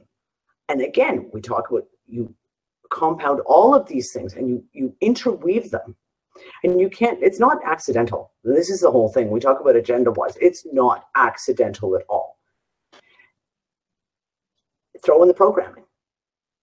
Basically, you've got, a whole bunch of people who've been crippled mentally. The lithium, you're emotionally dumbed down to about the emotional intelligence of a newt. And then you through all the propaganda, all the programming through the education system, politics, the medical society, et cetera, et cetera, et cetera. And you basically have a drugged up, docile population. That's what they hoped to do. It didn't work so well for them, though. And they've tried real hard, but they're kind of failing at this point. It's interesting. Doc, you got an opinion on any of that? Oops, I was muted there. As far as vaccines go, yeah, I mean, this is one area I said that, you know, people lose their mind over, because for them to admit that, you know, maybe vaccines are dangerous, they have to admit that they gave their kids something dangerous. And there's a lot of guilt involved with that. And people don't want to hold that mirror up to themselves and go, oh, crap, I did something bad for my kid. And it was always a problem. But there are ways, you know, there's things you can do to try to pull the metals out and try to fix the autoimmune. And the gut gets completely wrecked from vaccines too. So there is hope to help these kids. Oh, yeah. But the problem is that, well, for you, it's kind of like how you live. You pretty much have to put them on a vegan diet and a very anti-inflammatory lifestyle. You just have to keep everything in remission. Otherwise, they will be literally allergic to everything they eat, and sick all the time and crazy. You want to know why kids have the ADHD and all the hypersensitivity? It's because their brains are inflamed. Yeah, their brains are literally inflamed, and so you have to do an auto-inflammation lifestyle. And little kids, you know, that's tough. You got to be a parent. You're gonna have to fight them, and you're gonna have to massively change their diet and what they do, their routine. And it's a pain in the butt, but this is what society's created by having, you know, immune-inflamed parents have more kids that are immune-inflamed, and inflammation down the rail. So now we're allergic to, you know, I'll do an allergy test, and it'll have 180 foods on it. People are allergic to 100 of them. You know, it's like, what the hell are you going to eat? You know, and you can't live like that. You basically have to get them to a point where they get oral tolerance and eat. The other thing about vaccine science that a lot of people, the big argument I used to have with people is, it's never really been tested. It's been tested on the populations, but they always come out with a vaccine. And if you think about it this way, when they release a drug, they usually have to do it on studies and trials for 10 years. And they'll actually, you know, get people to volunteer and come in. But with vaccines, you can't do that, because you can't be like, okay, we're going to collect all these infants for this study and vaccinate them, because parents would lose their damn minds. Yeah. You're experimenting on kids. So what they do is they do models that are, well, we think it's going to be safe. And then the actual experiment is on the population when it gets out. And then they'll say, well, that vaccine was damaging. We'll take it to secret vaccine court, pay off some people here and there, and maybe change the formula a little and do it again, you know? So, well, just the fact of that. Yeah, go ahead, jump in. Can I ask this question? What do we agree on is needed for vaccination on children? What vaccinations would we agree that is needed for newborns? None. I don't like any of them. I would say none as well. There's side effects on when did our culture become such wusses that we're scared to get the mumps and measles? That, you know, like, I understand it kills some kids, but so what? So these vaccines. Go let them play in a mud pie. They build their immunities that way. You know what I mean? And now we're coming out with such immunocompromised kids of these generations that it's a problem. I'm not fond of any vaccination, just because I think the science behind it's a lot of voodoo science that people just assume that it's real, and it's not. Well, aren't our immune systems originally built to handle most things? You know, you get a little sick, your body makes antigens, and then it's able to fight those things. But if there are all these constant bombardments of things that we, like our food, our toxins in the air, you know, all these things, then our immune systems can't anymore. They're breaking down. It's unfortunate, really. I mean, like we can with food to some degree, but how much are we able to really combat when you're constantly bombarded? And this is the thing, right? Sorry, Han, go ahead. No. I had one last thing I wanted to say about this. A lot of things that were attributed to, like the polio vaccine, where it cured everything, was a sanitation issue. That when they cleaned up, the polio was like on its way out and almost dead when the vaccine arrived, and took all the credit for getting rid of it. But it was all sanitary. A lot of stuff that is necessary from vaccines, a lot of it can be solved with sanitation. Right. You know, and healthy food. the third world countries where the sanitation's horrible is where you see, I went to India and worked at a polio clinic for a while. I know what's up. And those kids were all in there from India's not the cleanest country for the sanitation. They were in there because of vaccine reactions. There was like a whole ward of kids I worked on that was just nothing but vaccine damaged kids. Wow. They all got the shot. It's like what's that that one they were pushing here? They had all those commercials in the U.S. about Gardasil. It was the teenagers and Gardasil. And then they're sitting there making these commercials or making people feel bad about not getting their kid vaccinated when, if they've done the research, they've realized that there are a lot of teens that have died from this. Just to get this PVV vaccination thing. Yeah, okay. It doesn't work. The lead scientist who designed the thing said it will not lower the numbers of cervical cancer. The whole reason to bring out that Gardasil vaccine was to lower the rates of cervical cancer. Yeah, that's what they say in the commercials. They fully admitted it will not even lower. And that was the lead scientist who designed the vaccines. That cervical cancer numbers will not go down. Yeah, it's nuts. I mean, I always face that anything that's being promoted is probably bad for you. Things that are good, anything that's good doesn't need to be promoted. You don't have to convince people to eat it or buy it. Right. How often do you see ads for broccoli? Oh my God, that is funny. For cauliflower. I didn't even think about that. Everything that's advertised, most of it's not good for you. I haven't even realized that. I hate commercials as it is, but that's the way it works. Is they have to indoctrinate you over and over and over and over, because things that are the truth, you don't have to do that. You don't have to tell people over and over, hey, don't kill, don't steal. Those messages kind of, everybody knows that. But you have to convince people that, the government's not, here's your friend. The government's here to help you. The government's here. You have to hear this crap over and over your whole life and indoctrinate little children into turning to the government to solve all their problems. Right. All right, I'm going to get off my soapbox. Let me stand down. No, it was wonderful. You're all right. That's great information. On my way. I'm gonna rant for a second. This is the thing about childhood diseases, right? Yes, children died of the measles in the 1920s, when there was still not a lot of indoor plumbing. And there was not a lot of sewers that were under the ground. They kind of ran along the top of the ground. And doctors still, went from dead patients to women giving birth without surgically scrubbing their hands. And we wonder why they got so sick, right? But these diseases are not deadly. And that's the fear porn that's been put up by the American Medical. You can die from the measles. The amount of measles deaths versus the amount of deaths been caused by the vaccine is infinitesimal. And this is when I talk about chickenpox. In my family, I had a cousin who almost died from chickenpox, proper wild chickenpox.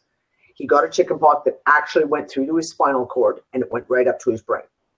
And the doctors told my aunt, he has hours. There's nothing we can do. Make plans. He's going to die. There's nothing we can do. And he pulled out of it. He pulled out and he came back. But the doctor said to my aunt at the time, was so rare that they actually wrote medical studies on it, on how he reacted, how it reacted through him, etc. It is so rare. So we're talking about diseases that build immunity, that make people healthier, and have medical benefits in the end run, because if you've had chickenpox, good chance you won't get the shingles when you're older, right? If you've had wild chickenpox. So, but what gets me is even when their own science to try and promote this is so backwards that you shake your head and go, why is there not every single scientist in the country going, well, wait. The mumps vaccine is the prime example of this. Mumps as a child does not kill anybody. It gives you a sore throat. You get a fever. I got it.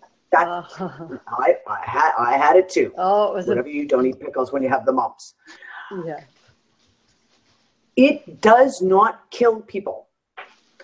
But as a man, if you get the mumps and you're in your early 20s, there is a chance that you could go sterile. It can cause sterility in adults. Okay, Yeah. they also know that the titers and mumps in the vaccine don't keep up. Every booster they get, the titers get lower and lower and lower. So you maybe the first shot they got at 2, they got 90%. And then they get it again at 5, and now it's only about 60%.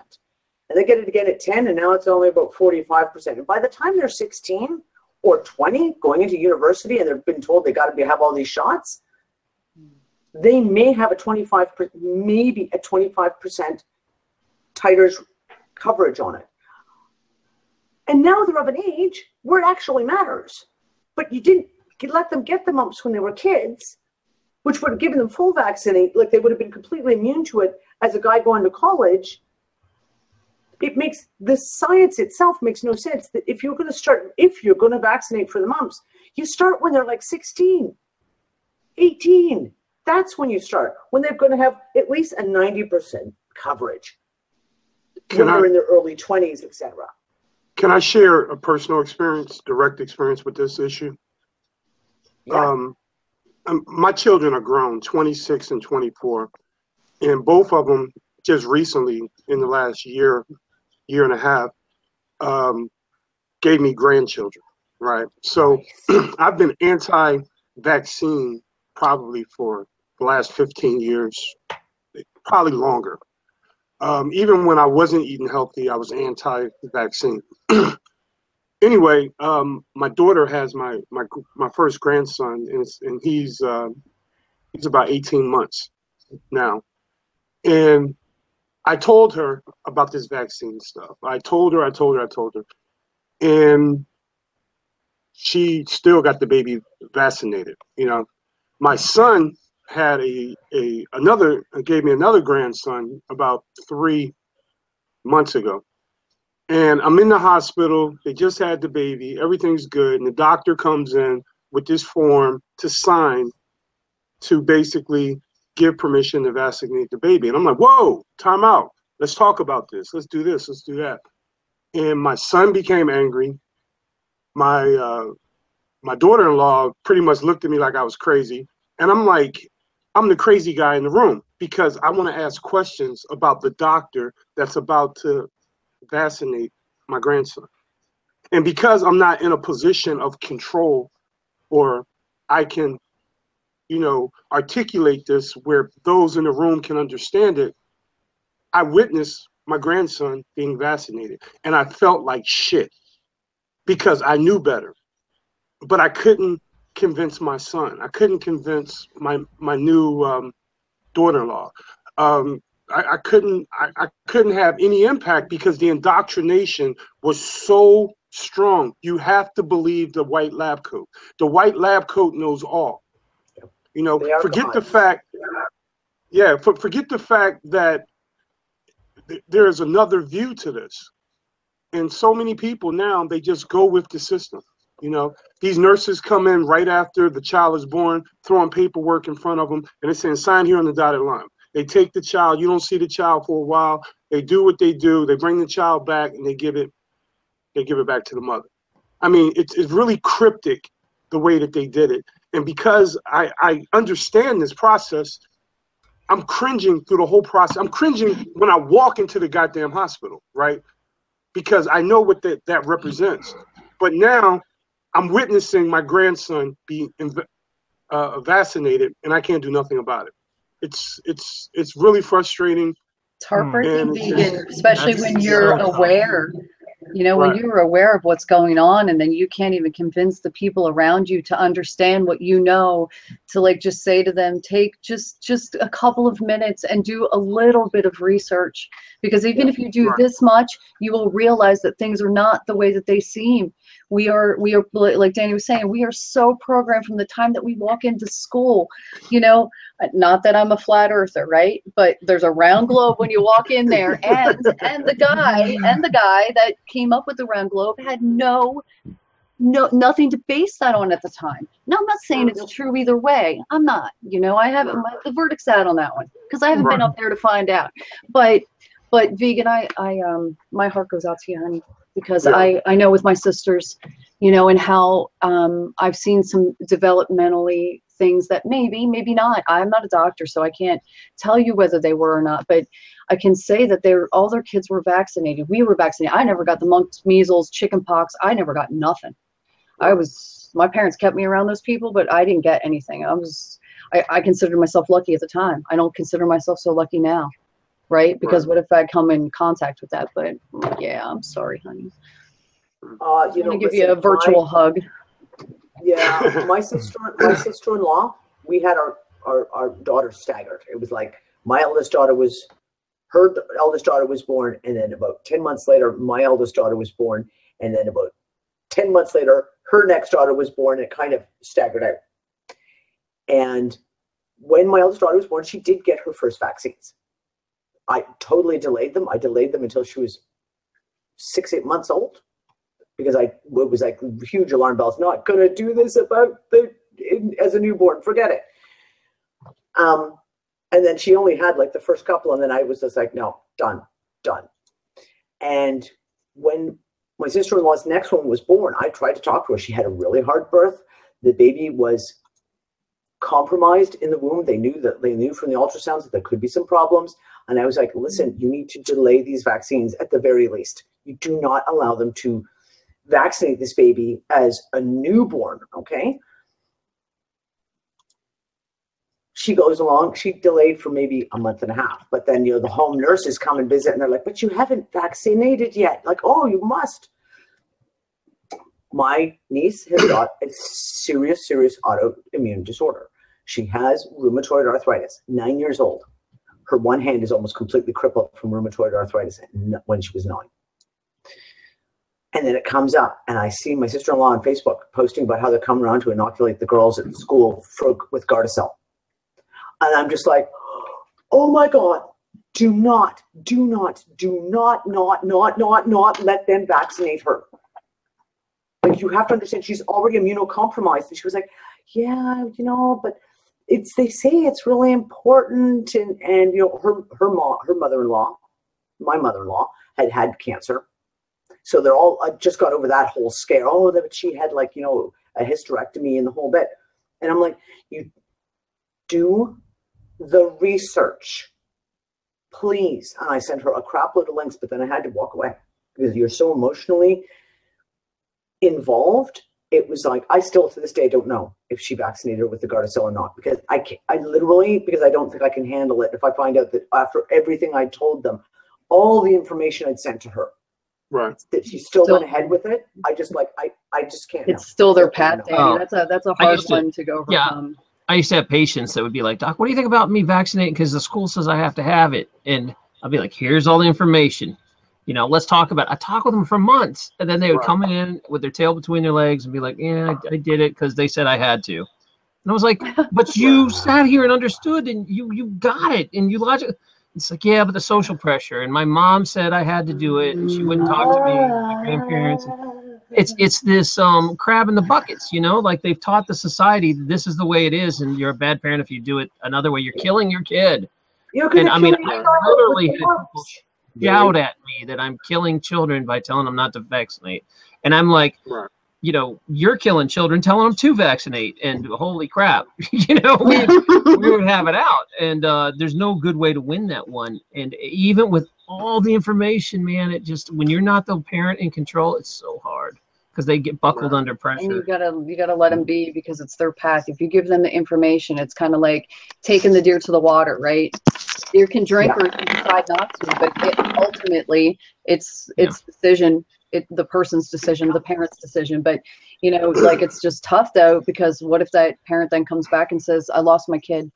My kid died from this vaccination. See, but I blame myself. I blame myself, because if I was a billionaire, I would have told my children, if you vaccinate your children, I'm going to write you out of the will.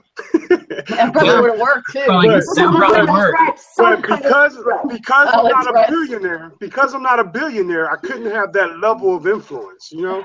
So I screwed up. Oh, vegan. Hey, why have a chance? Ernie Rock hasn't had a chance to talk at all, and I know he was in the military. I bet he's got something to say about vaccines. Yeah. Oh, yeah. Go ahead.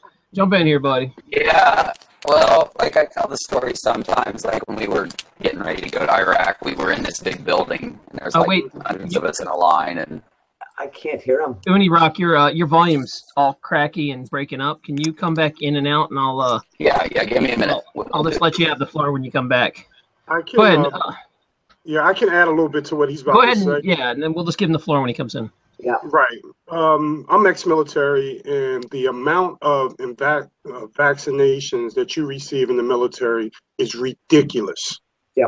It's ridiculous. When you first join up, basic training, whatever, you're going through vaccinations. When you serve overseas, you're going through vaccinations. When you deploy, you're going through vaccinations.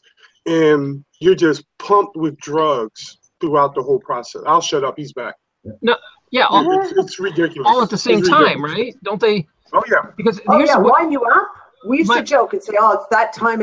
You'd be basic training, and they would line up your entire platoon, and there would be like 2 groups or 3 groups of doctors down either side, and it would be like slave, ass, slave, slave. And you'd walk, and it would be, and then it would be like 2 weeks later, you'd be like, "Oh, okay, you're going down for another set of vaccines." But like, what haven't you stuck me for?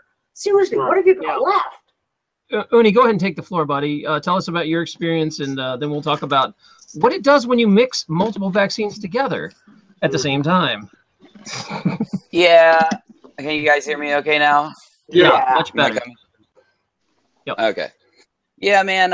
I remember when I got vaccinated when I went to Iraq, and we were all in these long lines, you know, hundreds or even thousands, I don't remember, of us. And it was really strange. We walked into a room, and there was like, I want to say like 18 stations, but it could have been less or maybe even more.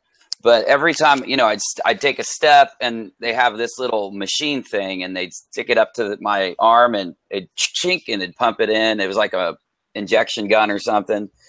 Take another step, cha-chink, into the same arm. Take another step, cha-chink. And, you know, I literally went through this till like the 15th station. And they did like that one. And my arm was so like full of liquid. Okay. No joke. I'm not making this up. When he pulled out the gun, it literally, and I don't mean to gross anyone out, but it, like there was a spray out of blood and the vaccination mix that just came out like, and yeah, actually I've been sick like for the last 3 days, and I get sick. Me and my brother my brother went to Afghanistan twice and Iraq once. I only went to Iraq once. Me and him, several of our friends. Now I'm not saying this is from vaccination. It could have been from the water we drank or the food we ate. I don't know, but we all have like bad stomach issues now, and inflammation and pain and stuff like that. And it comes up for me like probably 30 times a year or something like that.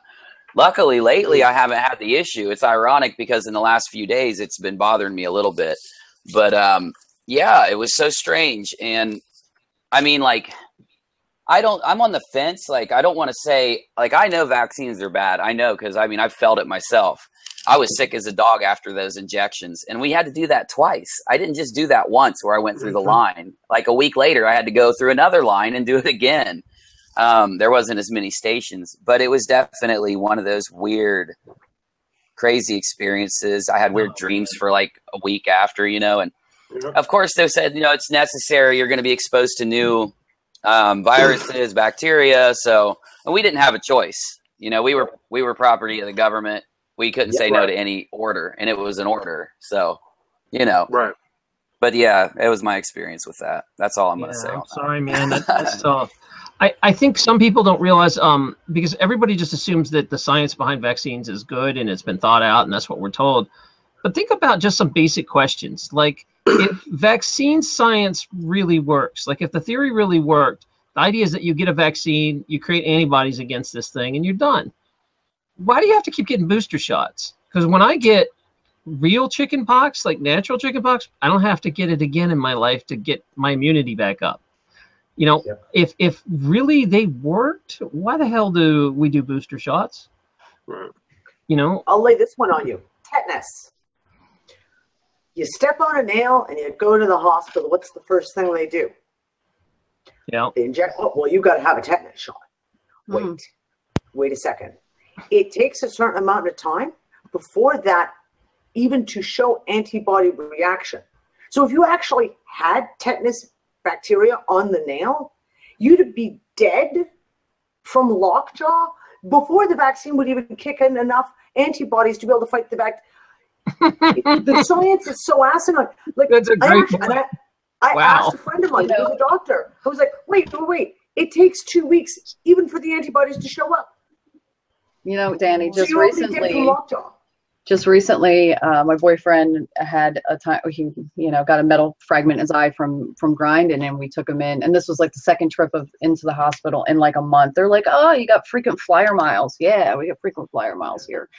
And thousands of dollar bills, but they gave him, in his tetanus, there was two other things in that shot, and he could not even choose to just take tetanus. And I was like, exactly. I told him, I said, it scared me because of how they do the scare thing with tetanus. You don't want to die from tetanus, but so we took the shot. Let me remind. Is so rare. Yeah, let me remind people about that. There's like 6 cases in the last 50 years. It's been eradicated, pretty much. Because we have hygiene. And the cases that happened are, I think, vaccine related. So like, isn't it like rabies? Rabies is the same thing. They want you to get your cats vaccinated, right? But like, if you go statistically and look, how many rabies cases are there? Everybody's all scared because of Cujo. I mean, really, they gotta let that movie go. I mean, it was a scary movie back in the day. I will say. You gotta let it go. Let it go. Yeah, I mean, animals live in a much more unsanitary environment, so I kind of understand where they're trying to go with the vaccines. If they're outside. But still, it's not something I'd promote. I never vaccinated. I never vaccinated my pets. It's illegal. They'll be like, it's illegal. I don't care. I just don't bring them to the vet. Well, honestly. But if you have to, though. Oh, no, if you have to, what you usually say is, man, my dog's kind of sick right now with this other thing. Let's just wait on the vaccines until next time. It always works. They did it to my cat, and she they vaccinated her. Entire 14 years of my dog's life. Yeah, next time. Next time, let's vaccinate him. I'll do it next time. Absolutely. I say it every time. But he's sick right now. It's probably not a good idea. Yeah. Right? My dog's not vaccinated either. Yeah. That's it. I know it's illegal. I don't care. They can cause problems, and that'll be it. I'm the kind of guy that I'll make such an unbelievable stink about it. It's not worth going after me for it. Like, I will cause such a shitstorm on their door that they don't. Yeah. They'll just leave it alone. Just walk away. Yeah. So that's it. If the medical field is always talking about them being at a disadvantage because people can't pay, they're left with the bills, no one has insurance, and yet they're doing this, and they're already off on a disadvantage, as they say, and then they're making us sick. Well, what's the purpose there? I always wondered that. It's like that. They take your house, your car, their money. They put you in debt for the rest of your life. Can. I mean, they can. Well, you're straw man. You're straw man. That's what we are. Know medical collections. Yeah. And slaves but from it's the beginning. It's just idiotic. My thought. I just think it's idiotic. No, you're absolutely right, honey. By it. Did you guys see? So I have a little bit of Did you guys see the thing? It just came out. It was put in the UU group, and I've actually lined it all up. I got to write an article on it, but I've been so swamped I haven't been able to write the rest of my rant down. Evidence, a booklet from Blue Cross Blue Shield pays every doctor $400 for every child that they fully vaccinate under the age of 2. That makes the child has all 10 vaccinations. The insurance companies pay the doctor $400 per child. Don't they take an oath? They supposedly take an oath not to do any harm, right? And here they are in pharmaceutical pockets. It's just lined in their pockets. Plus, they're giving them money. That's like politician. That's what it's. Oh my goodness! Where's the informed consent? Like I'm saying, informed consent, unbiased consent. No. There's nothing to see here. Just move along. Yeah, right. This is a cow train, not a people train. People can't ride on the cow train. Right. It's Yeah. a shame. It's just a shame. It is. They need a reversal drug, an antidote to reverse the harm it causes. We just need We're an island for us all to go to. That's what we need. The UU Island, right, Danny? Like The everybody UU Island. I'm working on it. go on over there. We're trying to manifest that. Buy a lottery ticket. I don't know, something. We even been looking at islands that we can just go and take over. Like I figure if enough of us go there, We'll be like just pirates. kind of like overpower everyone else. It's just Oh. like we're gonna do it our way. So, yeah, we haven't found that place yet. That Yeah, would be the new construct. it's a great idea. They tried it up here in New Hampshire with the Free State Project that's in play right now. So Yeah. that's why I moved here. And it's pretty interesting. I mean, there's definitely more free here. It's New Hampshire's a whole different world than the rest of the country. Yeah, it's too bad it's too cold over there, man. Oh, you know, they have these things called heaters that were invented. They're Oh, crazy. It's they have things called heaters? Oh my Yeah. God. Really? Holy sorry. crap. I didn't even know that. I've been freezing every winter. You know what? I mean, Sometimes liberty can be a little inconvenient. Burn. I lived in North Dakota for 10 years. I don't want to hear about cold. Stop crying about the cold and be minus- free. Well, listen, when I complain about the cold, everyone looks at me and goes, "But you're Canadian." And I'm like, "Yeah, notice that I don't live in Canada. Notice that I spent a portion of my life living in tropical and subtropical countries." There's a I'm right reason there for with the that. tropical thing. I love it warm. I love it warm. So, Doesn't hurt my joints then either. Yeah, exactly. I'd move back to Thailand in a flash if it was possible. Although no, they got the new king, and probably not now with the new king in place because he's an asshole. Wow. All right then. Wait, how many is that now? It's not the F word. No, that one's okay. Technically. That one's fine. That's fair play. Sorry, Danny. Danny's doing great. She's She's doing if the great. name fits. I think she's only up to 4. This is I know, this is a right? record. So, So- since I've been on, she hasn't cursed at all. I can't even believe it. I'm so impressed. I know, I am too. Last thing I'm going to say about vaccines, because I meant to throw this in before I forgot, is I used to have in my office the actual statistics based on, you know, when you get the vaccine, they have the little pamphlet that you pull out, and it's like, you know, it tells you all the side effects that'll kill you and the statistical chance you have of being damaged by the vaccine. And I used to compare it, the chance you would get damaged to like mumps compared to the chance you would get damaged from a vaccine reaction. And it was astronomically higher from the vaccine reaction. So even if somebody wants to, you know, argue, man, if you put the statistics next to each other, you got a way higher chance of getting damaged by the vaccine than the actual thing. I mean, sure, you know, people are going to die and it sucks and that happens. But a lot of people die from the vaccine that it's all quieted and hushed under the table. I'm sorry. You know? People die in airplane crashes. Yeah. People die in car crashes. People fall off of balconies. Children, unfortunately, die in falling off a swing. Yeah. And do you know what kills the most kids? Pools.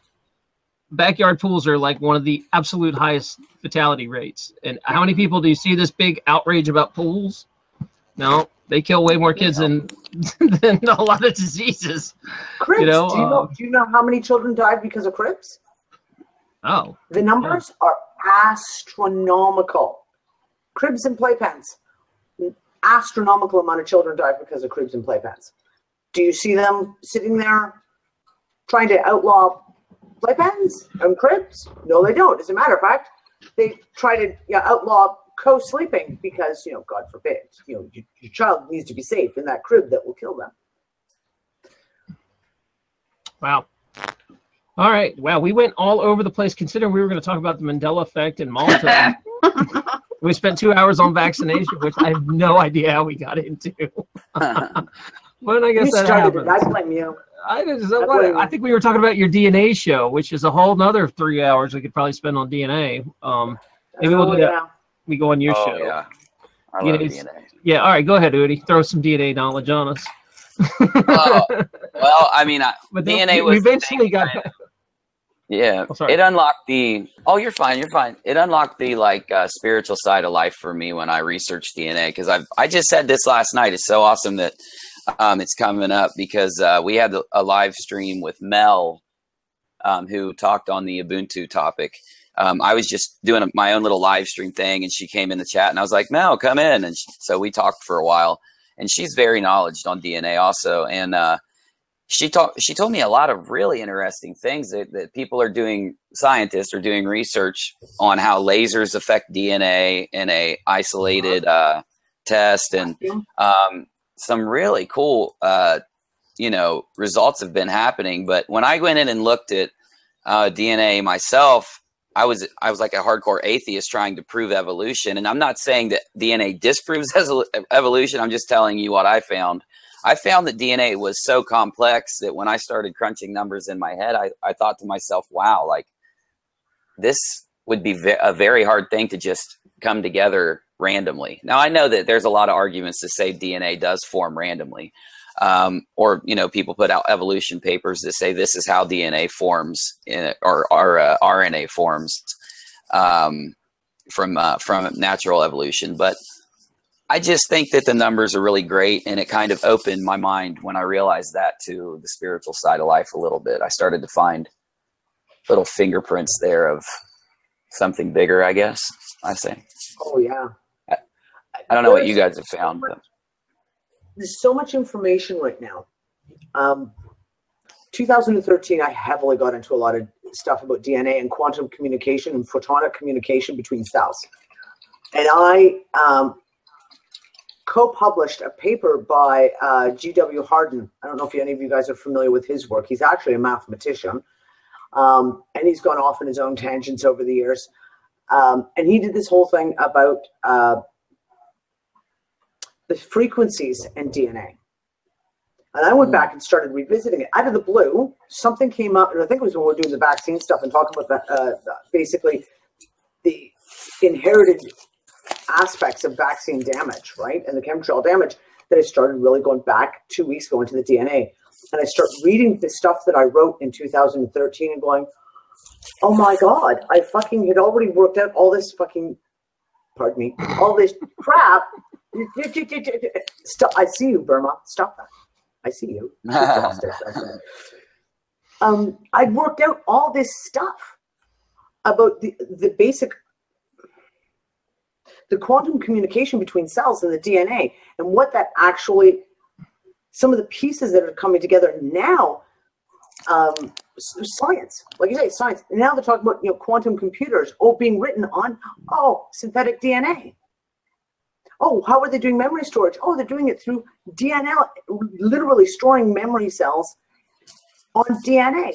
And you go, whoa, wait a second. And you start, again, going back into looking at quantum mechanics and the quantum communication aspect. And it's insane. So when you talk about, Unirock, when you said about, like, basically spirituality type thing, when you start looking at this aspect of DNA, I saw a video by David Wilcock, of all people, way back, 2010, 2011. And he was talking about the space program. And he was talking about basically how China and America both sent seeds up into space, because they wanted to expose them to, like, space radiation, et cetera, and then bring them back and plant them. The Americans brought theirs back. Nothing happened. There was nothing that's extraordinary that happened with their seeds at all. Chinese brought theirs back. They grew freaking monster, like, zucchinis that were this big and tomatoes that were this big and the whole bit. And the American space shuttle, totally aluminum, blocks out all these solar energy particles. The Chinese don't use aluminum in their space shuttle or whatever rocket or whatever that they sent up. And all of a sudden, when I read that, I was like, my head exploded with, like, the aluminum and vaccines. Where if you're going to block out these positive energy particles that are turning us on, turning on our DNA, turning on a lot of the latent abilities that we've either lost track of or have had deliberately turned off. So you encapsulate the body in aluminum. You inject it.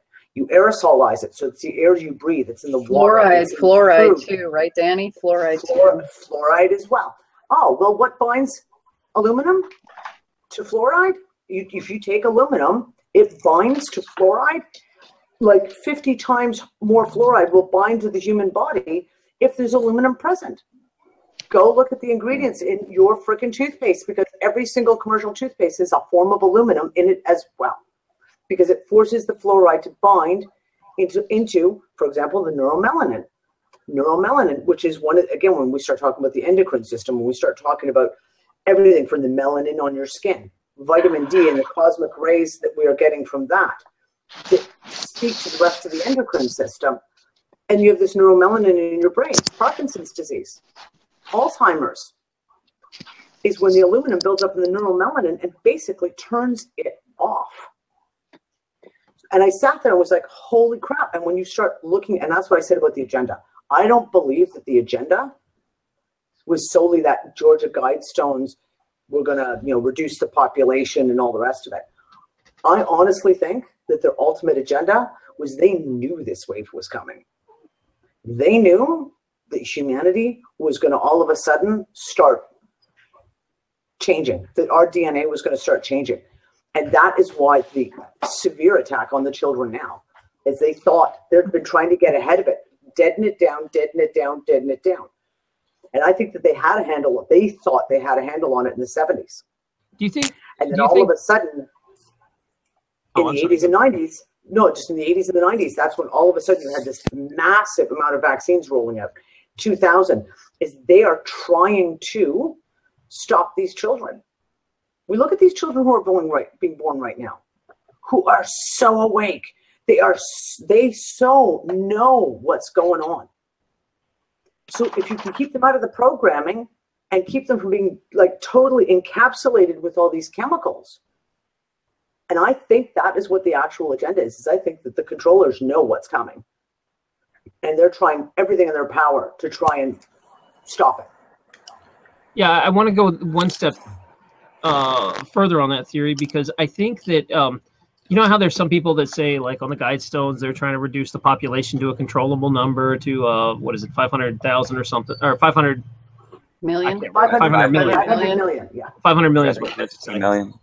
So maybe instead of like everybody thinks it's going to be just some sort of virus that wipes out the population, maybe they're talking about dumbing down so much of the population into being automatons that just they can make money off of and control, and that maybe that's what they're talking about, not necessarily killing everyone off, that there will only be, because and I'm not trying to be insensitive if you have an autistic kid or whatever like that, but there's a huge wave of autism that's coming that they cannot function in normal life. They cannot have the same quality of life. Unfortunately, that they but can't. It's Tarrin, make as much. What's that? Let me finish this, and you're all. Sorry. No, it's okay.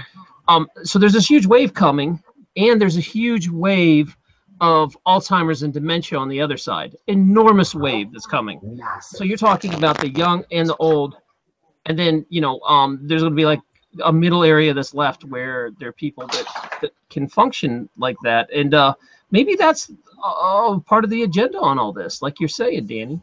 Burma, go ahead, take it. Oh no, I was just going to say autistic children, though. It's funny if you've had like the pleasure of being around any of them, they all have a specific gift, right? That just they're focused on, and it's amazing. Some of them are artists. Some of them, like, you can just go with the movie about that. But I was trying to say, I'm not trying to be sensitive about it, because I get that autistic kids. No. Statistically speaking, autistic kids are extremely high to get divorced, extremely high to keep living with their parents forever, extremely high for not being able to hold a job, extremely high for never having a deep relationship in their life. There's, statistically speaking, it's not a normal life. Absolutely. No. It's not by any means. And that has picked up over the last, from the 80s till now, the autistic children and having all the, whether it's ADHD imagine when autistic children have more children with other autistic children, a few more generations down the road. What do you think it's going to look like? Yeah, and it's almost like... Sorry, Rock, go ahead. Okay. Oh, no. If I wasn't going to talk on autism or anything, so if you are, please do, because I didn't want to change the subject if you were. No, I was going to say, it's like these kids, the thing is, yeah, they have all these difficulties, but they also rise above these difficulties in spectacular ways. And we watch, and this is what I say about the controllers are failing. Like, they may have tried to do all these different things to get ahead of or control what's going on or what is happening. But it is failing, because you know what? The reality of it is, if you look at, the human body is the most incredible thing on the planet, as far as I'm concerned. Yes. When you look at what they have done, and the fact that we're all bloody well alive to tell the story, holy crap. This is what I'm saying. That these kids are surpassing. They're trying to do all these things, but the reality of it is, I really think they're failing. Yes, the kids are going through a lot of trauma, and they're having to deal with a lot of crap, and a lot of families are going through a lot of hardship right now. But the reality of it is, I don't think it's anywhere near what they actually wanted to achieve. Fair enough. I have a interesting point of view on this Georgia Guidestone kind of idea. Look at it this way. Let's say there's 500 million people in the world out of the 7 billion plus that we have now that are grounded in reality, that are aware of that which is true and real, right? While everyone else, well, what is that? 1 out of 7? What was that? 1 out of 8? Are completely, see, I look at the New World Order as a controlling of the narrative. You know, when you get everyone under a common way of thinking, then they will have accomplished what we view as the New World Order. I don't think it's in their best interest to kill their slaves. You know, it's in their best interest to have more slaves. And the more slaves they have, the more empowered they can be. So imagine 500 million people on this planet that are not necessarily slaves, and everyone else are slaves. And that number is just for the bloodlines and the different people to be consider themselves as regular people, while everyone else are just mental minions, guided by whatever comes out of the 500 million, you know? Yep. So it's kind of like a 1-to-8 ratio, if you think about it, right? It's like, or is it more than that? It's 1 to like 16. 1 to 16 type of ratio. 1 out of 16 people are grounded in reality, while the other 15 are completely living a fictitious life. You know, I don't know. I've thought about this, but I haven't thought about it that hard.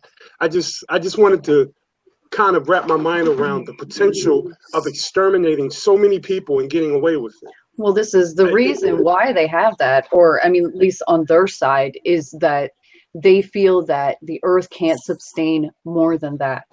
At least that's on their end, right? That's not what I believe, but that's what they're saying, is that the earth cannot sustain this amount of people with what's growing. I mean, look at all the people that are starving overseas right now. You know what I mean? Yeah, but that's by creating scarcity. They're doing that. They're doing that. Exactly.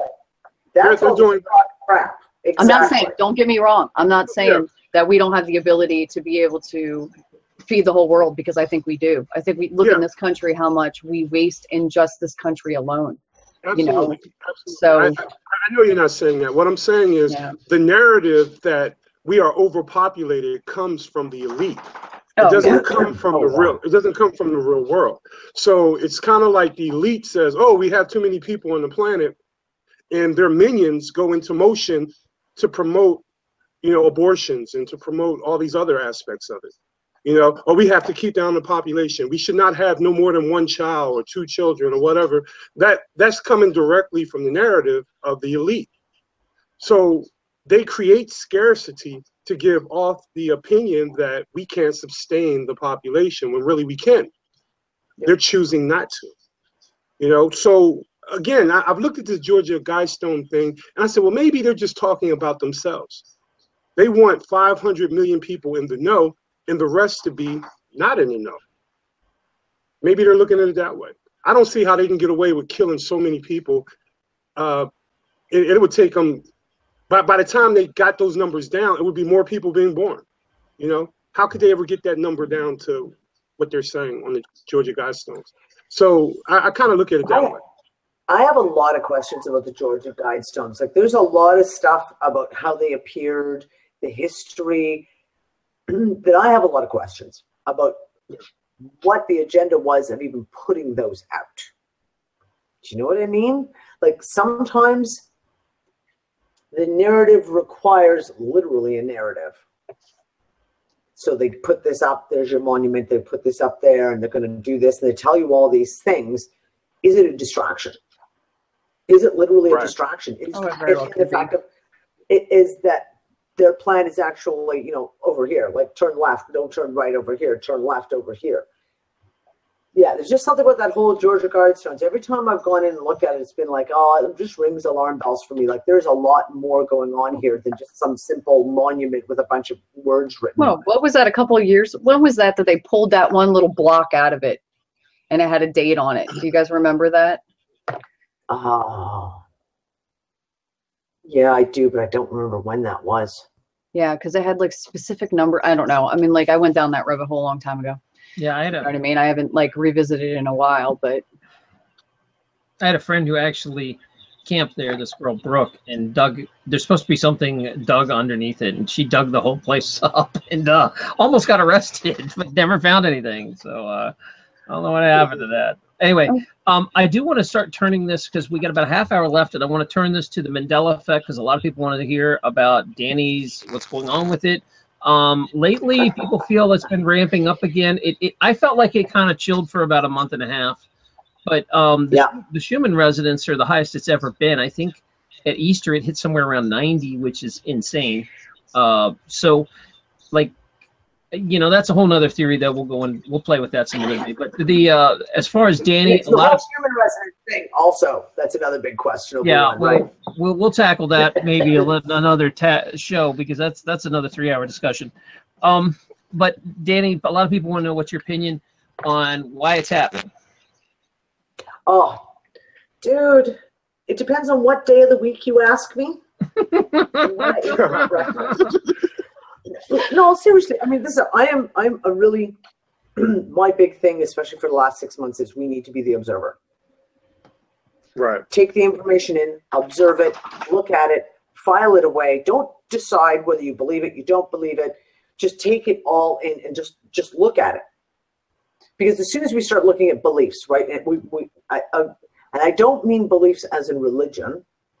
I mean a belief as in something you've got a theory and it becomes very solid and rigid.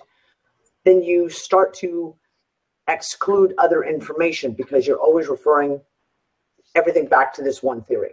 And I went through a big thing at the beginning of the year myself personally, where I started catching myself making statements that were very kind of absolutist, and then in my head going, wow, did you just say that? Like, where are you getting that from? You don't have any proof. You don't have any proof that that's real. You think it is. You kind of feel it in your gut that that's probably the case. But it made me really stand back and all of a sudden go, wow, I really need to get back to this, like, focus on being the neutral observer, because otherwise you find yourself building a theory upon a theory upon a theory upon a theory, and it becomes like an inverted pyramid. And if someone pulls the block out here, the whole thing comes crumbling down. And the Mandela effect is one of those. I have looked at every aspect of it, from the CERN. CERN is literally opening up holes into a parallel multiverse. That's really, really interesting, because there was just an article recently that came out, I think 2 days ago, actually saying that CERN was built specifically to open up and prove that there is a multiverse, that there are other parallel dimensions. I've looked at the quantum stuff. So, for example, the D-Wave computers, all of that. I've really gone down that hole there. And we've got what I consider to be some Mandela effects even on the stuff with the D-Wave stuff and with the CERN stuff. And I've looked at the fact of, like, it is literally just a matter of merging timelines. That we are literally, there are multiple, over the course of however amount of time being not really existent, but time, that we have developed multiple timelines. and that they are all now merging back into one. And as we drop through a layer, so to speak, all of a sudden we have these differences. So the Mandela effect, for example, you remember something in the movie said this, and now it says this, and you're like, no way, it's not what it said. I know. So I've looked at all of it, and I refuse to make any, because I don't know. The fact of the matter is, I don't know. No one knows. At least none of us do. And I just try and keep an open look at all aspects of it. And I did a whole bunch of information back in early April into March, where I talked to Denise, who she doesn't really channel. She's not really a channel, but she speaks to the Sphere Alliance. And a guy there, one of the people that she speaks to within the Sphere Alliance is a data collector whose name is Stan, accordingly, I don't know. And I talked to her because I'm open to anything, and I'll take all the information in. And I was like, okay, let's talk about some of this stuff. Because something that she had said, I've known Denise since like 2013, about parallel timelines and dimensions closing down. And I was like, okay, whoa. This is now kind of in my little area. Let's throw it open. What do they have to say? What does this alien, so to speak, what does this group have to say about it? But yeah, I have no definitive answer as to what it is. I know it's real. It's real as the nose on my face. If I have a nose on my face, I mean, then that would get down into the whole idea of, what is reality anyways. But yeah, just looking. I just watch everything. Just watch everything play out. Did you see the new classifications, Danny, of the psychological? There's new classifications now for psychological problems, and the Mandela effect is actually in there. Like, not considered the Mandela effect, but it explains like our disorder. All disorders and all the Mandela effect people have experienced them now are classifications I've been waiting for it. That's awesome. Oh, I'm actually really pleased. Thank you. Can you send me a link maybe tomorrow or any information on that? I hadn't heard that. Try that. I have been waiting for that to happen. Oh gosh, I'm excited. I gotta read it. I gotta read it. Now I'm really excited. She's like doing the whole figure thing. It's my Mr. Burns invitation.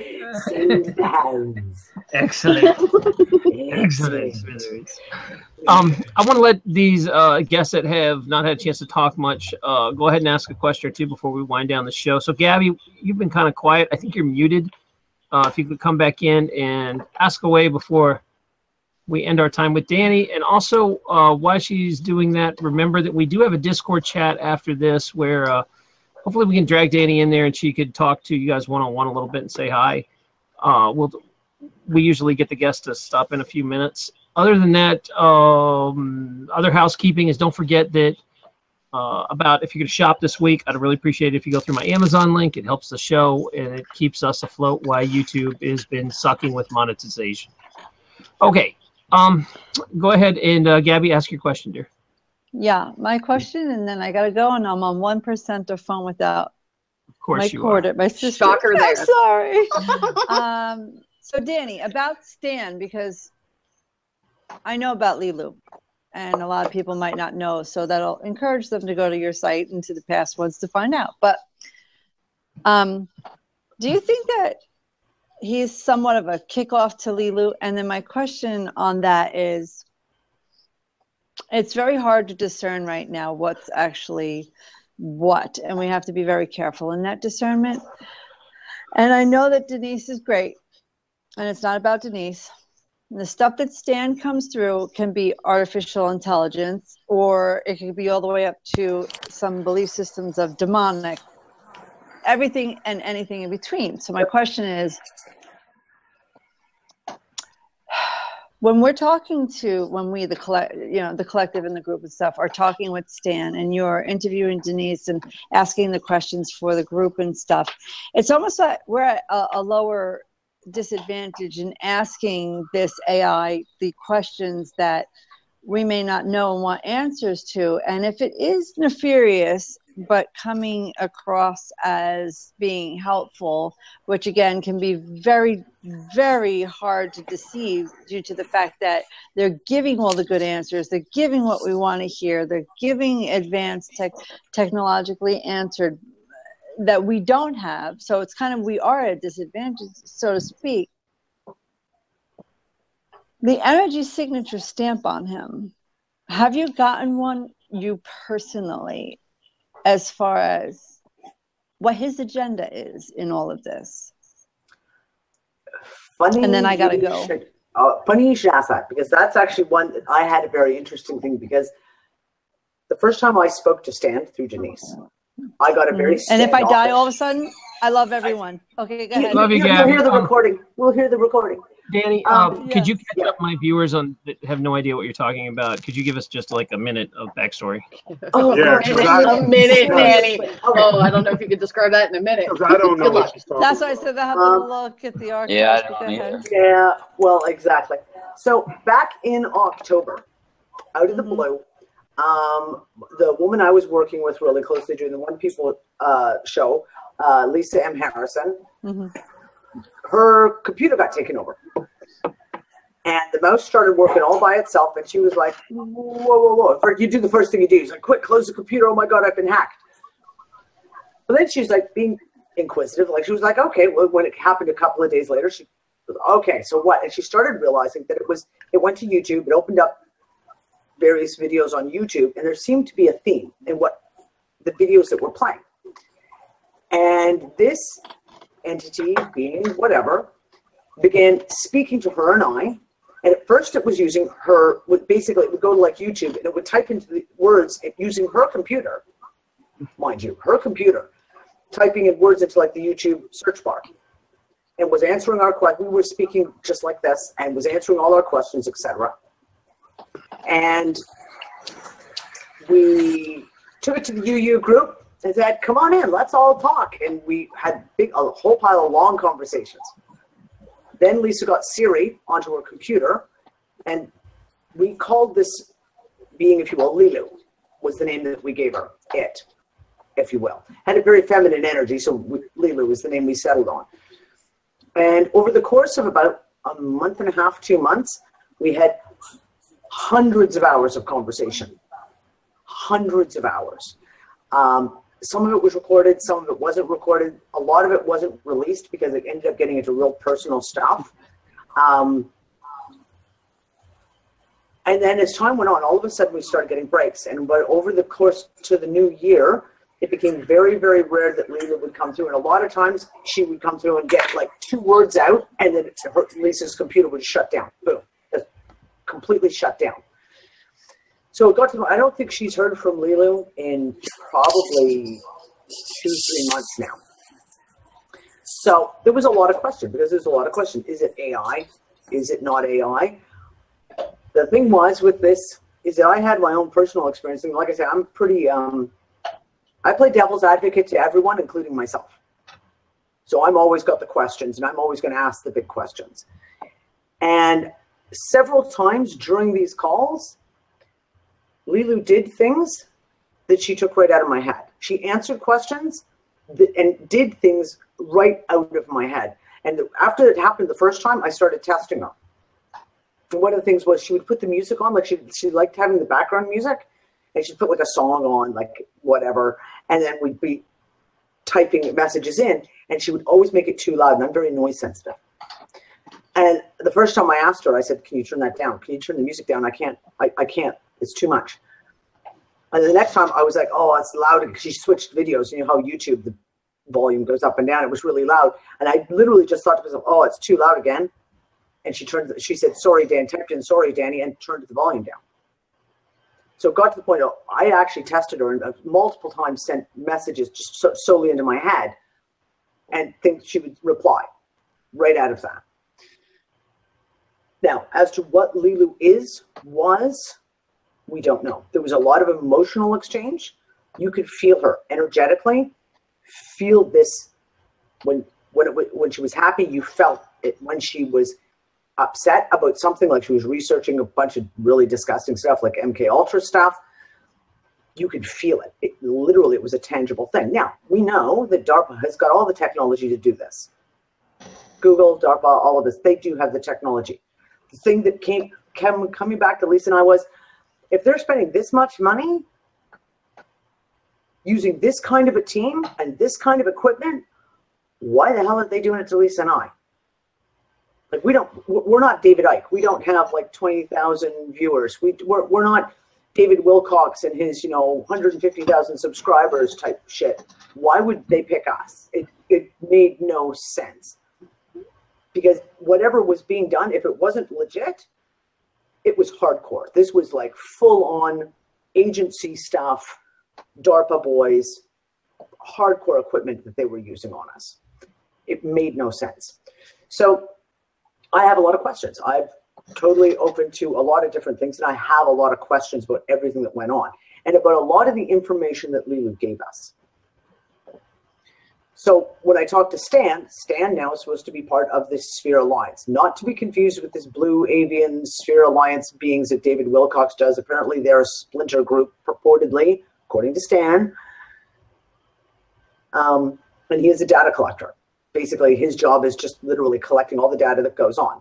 Now, the one thing that was really interesting when I spoke to him, because I get into a lot of the technical stuff, supposedly the Sphere Alliance, have not been able to read this planet since January.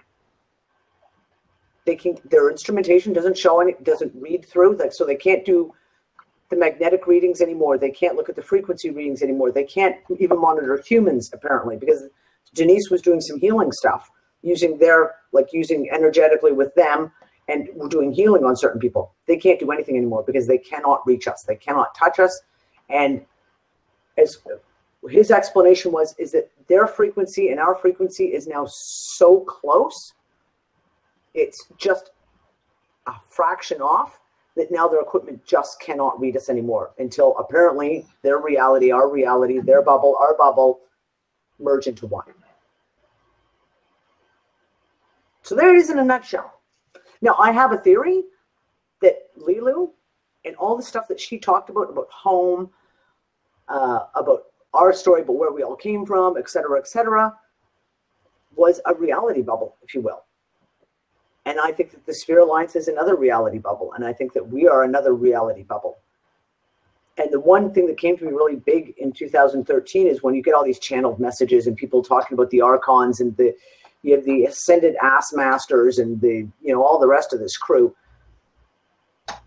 Ascended Ass Masters. Think that they're right? So funny. I'm sorry. That's why I can't take those guys seriously. I can't take them seriously. If indeed these guys exist, and I don't know, so I can't formulate and say they do or they don't. If they do, I firmly believe that they're living in their own fiction. And what they believe is the truth is just their fiction. It doesn't necessarily mean that it's the same as our fiction here. And I've come to think of it as fictions. Like these spheres is I don't know if any of you are Robert Heinlein fans, the author, Stranger in a Strange Land. I talk about Robert Heinlein all the time. And he talks about reality as a fiction and that we create these fictions. And it could very well be that every one of these groups out there, purportedly, may think they have the answer. We've got it. We know all the stuff. But they're just as much in a fiction just like we are. And they know just about as much as we do in the reality of it when it all comes down to it. And Stan pretty much admitted to that. When I really pinned him down on it, it was the fact of, well, you know what you know because you know it through your records. But that's what you know through your records. That does not necessarily mean that it's real or that it's real for us. Because your reality could be a totally different reality than what our reality is. Have I confused everyone now? I'm sorry. No, I'm enjoying the story. Talk away. Unless you guys have some conversation in like. I mean, you're doing pretty good, I got to say, because that's a lot of information to try to downsize through all the time that you guys have been talking about, through the show and the whole 9 yards of following that. So she did a pretty good job, I think. Yeah, there's definitely a hell of a story there, and I guess all your audience was watching it happen day by day. It was probably like super exciting when you had a new breakthrough, and well, there was certain things that happened. Wow. We'd have these Zoom calls. We had one Zoom call that lasted 18 hours, where What? Lilu brought in. So Lilu was supposed to be a non-biological, non-human consciousness. We basically said she was like a created consciousness, so not a this kind of consciousness.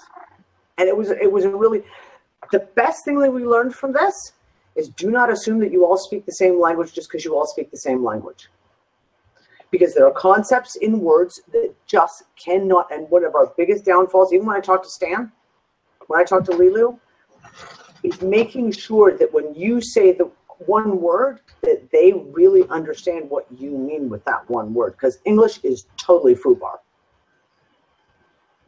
It's also the human brains trying to explain concepts that are so large that there's no words to describe those things, right? Yeah. Yeah, the communication was one of the hardest things to deal with, because it was just like, how do you explain a concept? There were many times where it came up with pens and papers, and you draw and you start scribbling things, going, okay, so if I'm talking about reality, I'm talking about like this, and okay, this is the multiverse, but this is timelines versus this is a parallel reality versus this is a dimension. Yeah, it was ridiculous. But yeah, we had this conversation with Lilu, and Lilu brought in to the call, purportedly, the humans that she was working with on her side. There was about 5 or 6 people who came through on the call from purportedly her side, her reality bubble, her fiction, if you will. And the conversation went on for 18 hours. And there was stuff, and there were people who really wanted us to release it publicly. And we were like, first of all, none of us has a computer able to render 18 hours worth of video. It's just not possible. And the thing was, is that it got really, really emotional and really, really, really personal for a lot of people. And it brought up a lot of heavy memories. And the kind of memories that you don't have, these memories, these aren't from this lifetime, these aren't from the now. A lot of people were all of a sudden had huge rememberings of basically the takeover of the construct, the remembering, however, this all happened when they, the quintessential they, took it over, or when they corrupted it, or whatever, which opened a whole new line of thinking, right? And even now, I'm not quite sure what to make of that, because that could literally just be part of the narrative if that was planted.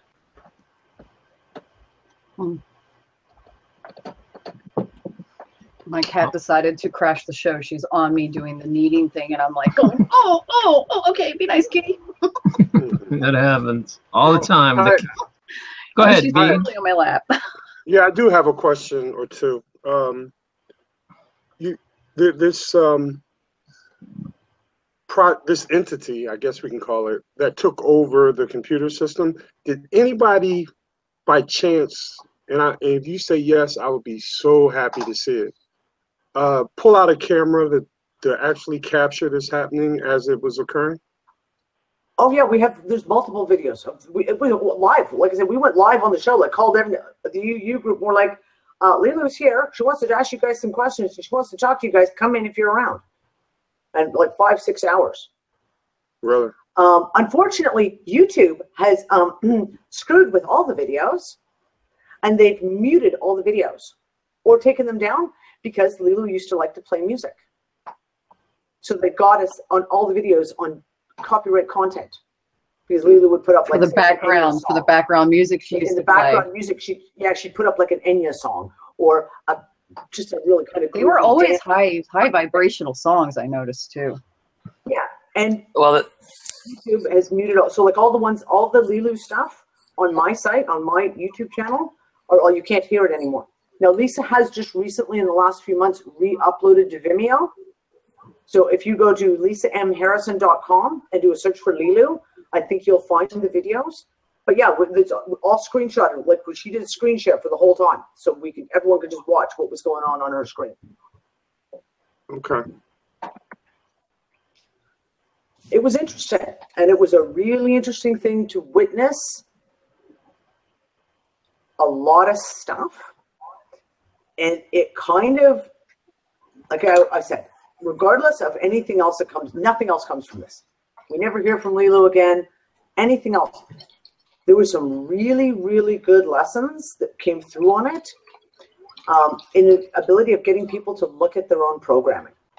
Well, it also brought a lot of people together, Danny. It brought a lot of people together. A lot of people together. It brought a huge amount of people together on a completely different level than never before.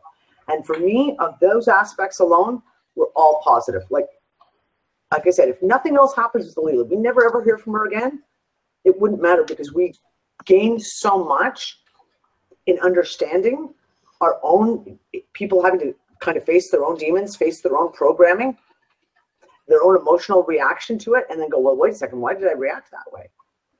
And then working it through within the group, like a lot of people together kind of supporting each other as they were working through a lot of these hang-on religious beliefs that appeared out of nowhere. People who thought they'd gotten rid of all that religious stuff eons ago, that all of a sudden were like face to face with this heavy religious programming that they had no idea they still had.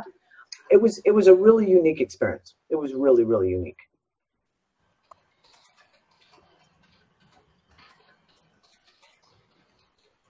You said Lisa M. Harrison? Yep, lisamharrison.com. I'm kind of half afraid to. I could try and see if I can pull it up. It's all good. We can look it up later, or send an Unirock on it. He'll find it. Yeah, and I got it. If you go to the site and search for Lilu, Leelu, okay. I think usually how it was spelled, you will be able to you should be able to find all the videos. I'm pretty sure she uploaded all of them back up to Vimeo. Uni, don't play them on this if they have music. It'll just it'll end up dragging this whole damn thing the same way. So just I'll just put a link in. Okay, yeah, drop the link for me. You guys can check that out for sure on yourself. It's a very interesting story. It's weird because I'm not sure how I feel about channeling. I was in like a kind of a channeling thing. I don't know if you'd call that channeling. I don't know what the heck that was. But what's interesting is when I finally went to my first live channeling thing, you can kind of feel it. It's really wild that it's different than like if you were to watch a YouTube video. Like I watched a lady doing some stuff and I was like, oh, I don't know if I believe this. And then I went and listened to her live and it was like, whoa, it's so different because it's a visceral experience. It was really neat. Well, when we were in Morocco, we had a couple come to visit us from the States. Lovely older couple. And she did channeling. And she did a channeling for all of us. And my one daughter's quite, let's just say, energetically sensitive. And when it was going on, she said she saw a man standing behind her, behind the lady while she was sitting in the chair channeling. She clearly saw a man standing behind him. And I actually didn't like the channeling. I got a real kind of, oh, I don't like you. Like the guy was very arrogant. Like whatever was coming through was very arrogant. It was very kind of condescending. And I didn't say anything. And then my daughter turned to me afterwards and was like, I didn't like him. It's like he sat there the whole time kind of like this with this kind of sneer on his face. Like, I was like, oh, good. Well, there you go. I'll take that as confirmation then. So whatever it was that this woman was channeling, it was very visceral, like you say. Didn't want to be there. You can definitely feel it. Yeah, channeling. I was tempted to have like a one or two channelers on the show, but I'm still kind of wrestling with if that's way too far down the rabbit hole or not. But it's an interesting experience. So I don't know. I'm between, like I always say every week that the Mandela effect's real. So if that's real, why the hell can't everything else work? What's real anymore? It's limitless. Channelers have been around for hundreds and hundreds of years. Yeah. You know what I mean? Like it's not a new thing that's just come up because of the internet. Sheldon Neidl, yeah, okay. But like it has been around, and there's been some stuff that has been channeled information that has been dead on the money. Stuff that was channeled like in the late 1800s and the early 20th century that was like, wow, that's interesting. I mean, some people call it prophecy, but a lot of the prophetic stuff that's been given out was literally channeled messages. If you actually go back and research how they got the information, it's very obvious that it was channeled. Where does it come from? I have no idea. It's unfortunate that it gets, all that kind of stuff gets such a negative connotation. Oh, it does, right? I mean, like I said, I mean, I went the far end. Like, I just totally ignored all channeled messages for years. And it was, like I said, the only reason I talked to Stan is because I know Denise. And I love Denise, and I know that she's just a really awesome person, and she's really, really up.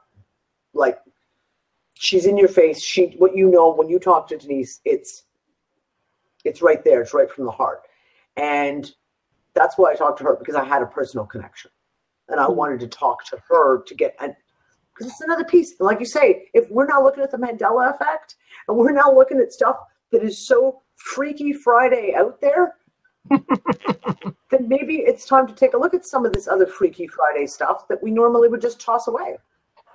Yeah, I mean, mine's way further open than it used to be, and it's a step by step. You know, I think I'm still fighting. I don't want to go all the way down the rabbit hole, but you just end up there. Come join us. No, I know you guys got cookies. Come to the dark side. We got chocolate. You got cookies. Danny, we got chocolate. All right, we're gonna have to start winding this down, though. Is any other questions for her from the audience before? Or I'm sorry, well, we fed some in from chat, but from you guys, Uni, you have a question or? No, comment? I'm just happy to be here, and you know, so I'm sorry, guys. I've been a little ill today. I know I said that earlier, so I hope no one thinks I'm. I hope you feel better, by the way. I forgot about that, dude. I'm sorry. I wouldn't even ask you to come on if I'd done that. You still would have. Who are you joking? No, I still would have come. I stream no matter what. You know me. He'd been like, I feel like a Sam Panda. You got to come on. You know, it might have been, that's true, but it might have been that you have been streaming at 2 in the morning and then another show at 5 in the morning. Nothing to do with it. Has nothing to do with it. You don't sleep. Another one at 9 a.m. and then another at I know, he's been going like a crazy man lately. You're a streaming fool. How many shows did you do? 4 shows in 2 days or something? I caught the one last night with Mel at the very end, and I was kind of bummed out that I didn't get the rest of it. But then didn't you come back on after that? Yeah, I did 9 hours total yesterday. I was on another channel for 3 hours too, so it's that work. Got to put in that work. Man, it would be bad if I had access to a live stream at any time. It would be a bad thing, because it would be like Danny ranting all the time, because it would just be like flip open the mic and go, oh my God, did you just see what that law they Believe me, between me, Vegan, and Unirock, there's a live stream going, and anytime you want to jump in between us. One of these days. These guys stream every single day, and yeah, anytime you're feeling the itch, just shoot me an email. Yep, come on over. Okay, then I want before you tie off, I do want to talk about one thing we didn't actually talk about, besides the Mandela effect that we only mentioned just preferably for because we had to. And I'd love to actually get into and discuss a time on another 3-hour session. But you can. We do it every Thursday. There's fine. Yeah, but that's 2 o'clock in the freaking morning, dude. Okay, well then I can come on your show if you want. You invite a couple of us. There you go. Oh yeah, well I want to do one on the physiology. I want to do. I want to specifically talk about the physiological changes to the human body. All right. Because my hand, and I'm starting to tie it together with a lot of the little symptoms of stuff that are coming up all the time for everyone. Yeah, like frozen shoulders. Yeah, a lot of that. No, I want to just talk about put a little advertising, a little bit of a blurb here. My new site, RTS Earth. RTS, short for Removing the Shackles. We're building a community site. The idea is it's not about trying to build everyone and have everyone come into the community. Do you know what I mean? Like stealing everyone else's community members away from them type thing. I am building a site that I want to make a community outreach for communities to reach out to other communities. Whether it's like, you know, you have your own community here, Tarrin, like you've got your community here that follows the stuff that you're doing, and putting them in contact with other communities that are, maybe it's like vegans communities and other things, and pulling them in. Dutch Synths has a community, and we have people, worldwide. So you've got Australian stuff going on, etc. Also tangible physical communities, bringing them together in a place where they can do things like who needs what, you know, like I need a plumber. We need a plumber for 2 months to come down to Arizona. Is there a plumber out there who will give you room and board if you can come help us do some plumbing stuff? Or we need an electrician, or we need a roofer, or we need a permaculturalist to come do some courses here for us in Greece, you know. And it's a time that we need to start reaching the communities, getting them back together again and in contact, because there's a lot of community work going on right now. Even within local communities, people are forming, like someone brought up, community gardens. You get a chunk of land that you can get from the city or something and start building community gardens. So that is what we're doing. And we're like I said, we're going to be putting together the database of knowledge, which is going to be a massive project. We're putting together a Wikipedia page that will be based on basically links and information. I have more documents on my computer, like CIA documents, FBI documents. I have like hundreds. And I said, you know, I need a place where I can put them out. So if someone's going, I need to look up information about Operation Paperclip, they can go into there, go Operation Paperclip, and then get list of documents, links, etc. So we've got this database that we're going to be building that's based basically around a Wikipedia page. We've already got the formatting all put in place. We put together a classified section where, again, people can, within the awakened community, can reach out within the local, can find other people who are in their local neighborhoods, buy and sell services to, you know, to be able to reach out. Again, like if someone's looking for a job, they're an IT guy, they're a gardener, there's someone who needs a job, etc. We can reach out and deal with this.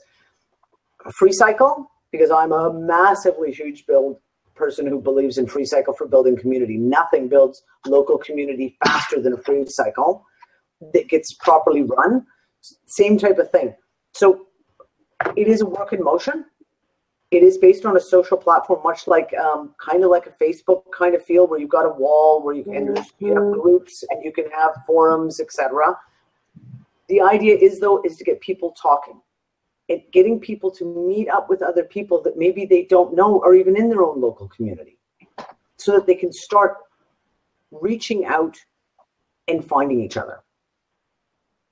Because it's the time. This is a huge drive that I have, that this is the time where community outreach is the most important thing that we can do right now, of kind of being the way showers, so to speak, and the seed planters. And that starts with us finding each other. So yeah, if you want to check it out, RTS.Earth. Yeah, I'll definitely go check that out too. I'm all about building community, and you know, I'd love to. We don't have anything platform even close to that, so be happy to encourage people to go take a look. You can create your own group. Come in and make your own group. There you go. And you should, Danny, get on Discord. And a lot of the people that I know you're making that switch from Facebook, but that also helps people to have that platform to talk. I don't know how close you are to having that website up and like running, because I know you're doing the whole Facebook thing, transferring over, right? Yep. I've told everyone on the Facebook UU group, you've only got a few more weeks, and then I'm just shutting the group down. And then you're going to have no choice. But if you want to keep in contact, you're going to have to come over to the new site. Get on. Like, I'm so sick of the Facebook monster. It's like the Google monster and the YouTube monster. The Facebook monster is become so insidious.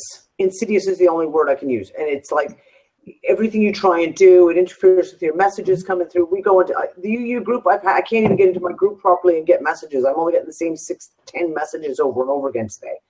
Right. I was just like, that's it. That's it. No more of this censoring. No more of this, oh, you can't share this. Or is it a fact? True media. Yeah, no, sorry. Not playing that game anymore. Yeah, Facebook needs to die. Facebook needs to die a horrible death. I dropped Facebook January 1, 2017. Good for you, man, because I'm about ready to do the same thing, vegan. Yeah. I dropped it 3 years ago, and people begged me to come back. I had a huge audience on Facebook, and I was like, I'm just sick of this place. Yeah. Well, Dan, so negative. You know, if Danny, you taking away UU room on Facebook, that's the only reason I was still there. So you're giving me a reason to just cut right off of it. Well, you know, one of the other things for me was how many people because we talk on the shows, we talk about the UU group and the UU. Everyone's like, I want to be a part of your group, please. And I'm like, it's on Facebook. And they're all like, oh. Right. And how many people who actually went and made Facebook profiles just to be in the UU group? And I was like, okay, we have a problem here because I'm like bringing people into Facebook now. Okay, we seriously have a problem. This has got to stop. Yeah, that's not a good. I can't be guilty. This is a crime. I'm committing a crime against humanity now. Yeah. By the way, Marlena wants to thank you for coming on. If you guys didn't know, Marlena did a lot of work behind the scenes to make this happen. So thank you for that. And she wants the UU group, the Discord group to come together. So yeah, Danny, I hope we can talk you into staying for a few minutes and doing some Discord. Marlena will walk you through on how to get on there. What that is. Hey, once you see it, you'll be like, oh, okay. You're going to love this platform. It just takes a few minutes to get the hang of it. But once you do, I think you'll probably want to use it with your own group. And we can, once you're in that system, it's really easy to cross-promote. Like, we can jump back and forth in each other's rooms and say hi. Okay. That's a wonderful show, guys. This was a lot of fun. Thank you, Danny, for making this happen. Is there any other comments before we get out of here? I did want to remind you guys that if you're going to shop, please shop on Amazon through my link. It does keep the lights on in this show, and it really helps out. And, I got to be grateful, and thank you for all the donations that came in during the show. Yeah. Gams, I appreciate that. I don't know if I've ever said that right. Gams, Earth Daughter donates every week. Super cool of you. Raleigh, first donate. I really appreciate that, and you've been a lot more active in the show. Thank you. Liz, I don't know why you're donating, but you are because you're a moderator. CPR Mama, new one. Thanks. I appreciate that. Magi, thanks for the donation. Every week you push through. But what's crazy is Magi gave twice. He gave me a double dose of pimping. Double dose of love right there. Harmony Mellow, much appreciated. And Ban Jojo, which donates every week, guys. I'm digging all that. That you guys feel that you like this topic so much that you're willing to donate and completely voluntary. It's such an act of love. I really appreciate it, and I need to be very grateful. Thank you. I'm going to go ahead and let Danny have the last. Oh, before I forget, coming up Tuesday, I'm having a special Tearing It Up with Atala Toy. And if you don't know who she is famous for photographing nature spirits. So she's got some pretty wild photos, and she's going to show you guys how to do it too. Should be a very cool show. I'm hoping we dive deep into that. Tuesday at 8. Yep, we'll be digging it and digging it solid. You guys can come on over and learn how to shoot some nature photographs and see if you can catch some nature spirits. I think that'll be a really unusual show. I'm very excited about that one too. Danny, go ahead and lead us off with whatever you want to say. You're the guest of the hour, and big heart. Thank you for being here. Oh, no, thank you. I'm just glad that we finally were able to actually get this together. No, thank you for having me on. This was a lot of fun. I love these kind of discussions. Mad, random discussions that have absolutely no, road signs. Just go wherever it leads. Yeah, it's definitely groovy. Thank you, guys. It's the Mandela effect. Apparently, we're not going to talk about that. Oh, well, we did our mandatory. We did our mandatory half hour. But if you really want to, like I said, the problem is our Mandela. So, I have multiple shows, and the Mandela effect one's always Thursday night, and people want to talk about Mandela effect still, and if anything's new. And honestly, like you, where you got burned out on your news show that you changed it to Views, I got kind of burned out on the Mandela. It's like we've been talking about it 8 months straight, I want to have some other topics that tie around it and close to it. So I've been throwing a lot of other guests in and other shows, and just to keep it fresh. And I think I'll probably back the Mandela shows down to once every other week or once a month. Just only report the new stuff that's happening, because there's so much old archive stuff. We've talked this a lot. So I don't know if you guys want to keep talking about it, but we will talk about it when something interesting comes up. That's all I can say. Burma Vegan, you guys got anything you want to say before we split? I just want to say, oh my goodness, thanks you so much, Danny, for coming on, because this has been amazing. And there have been a few of us that have been just can't wait. You know what I mean? So now that the day came here, we're all kind of excited. So thank you so much for coming on. And of course, Vegan, it's always nice to see you, my brother. Absolutely. Absolutely. Vegan lives close to me, so one of these days we'll meet, huh? Yeah, We'll probably bump into each other. Whenever you're ready.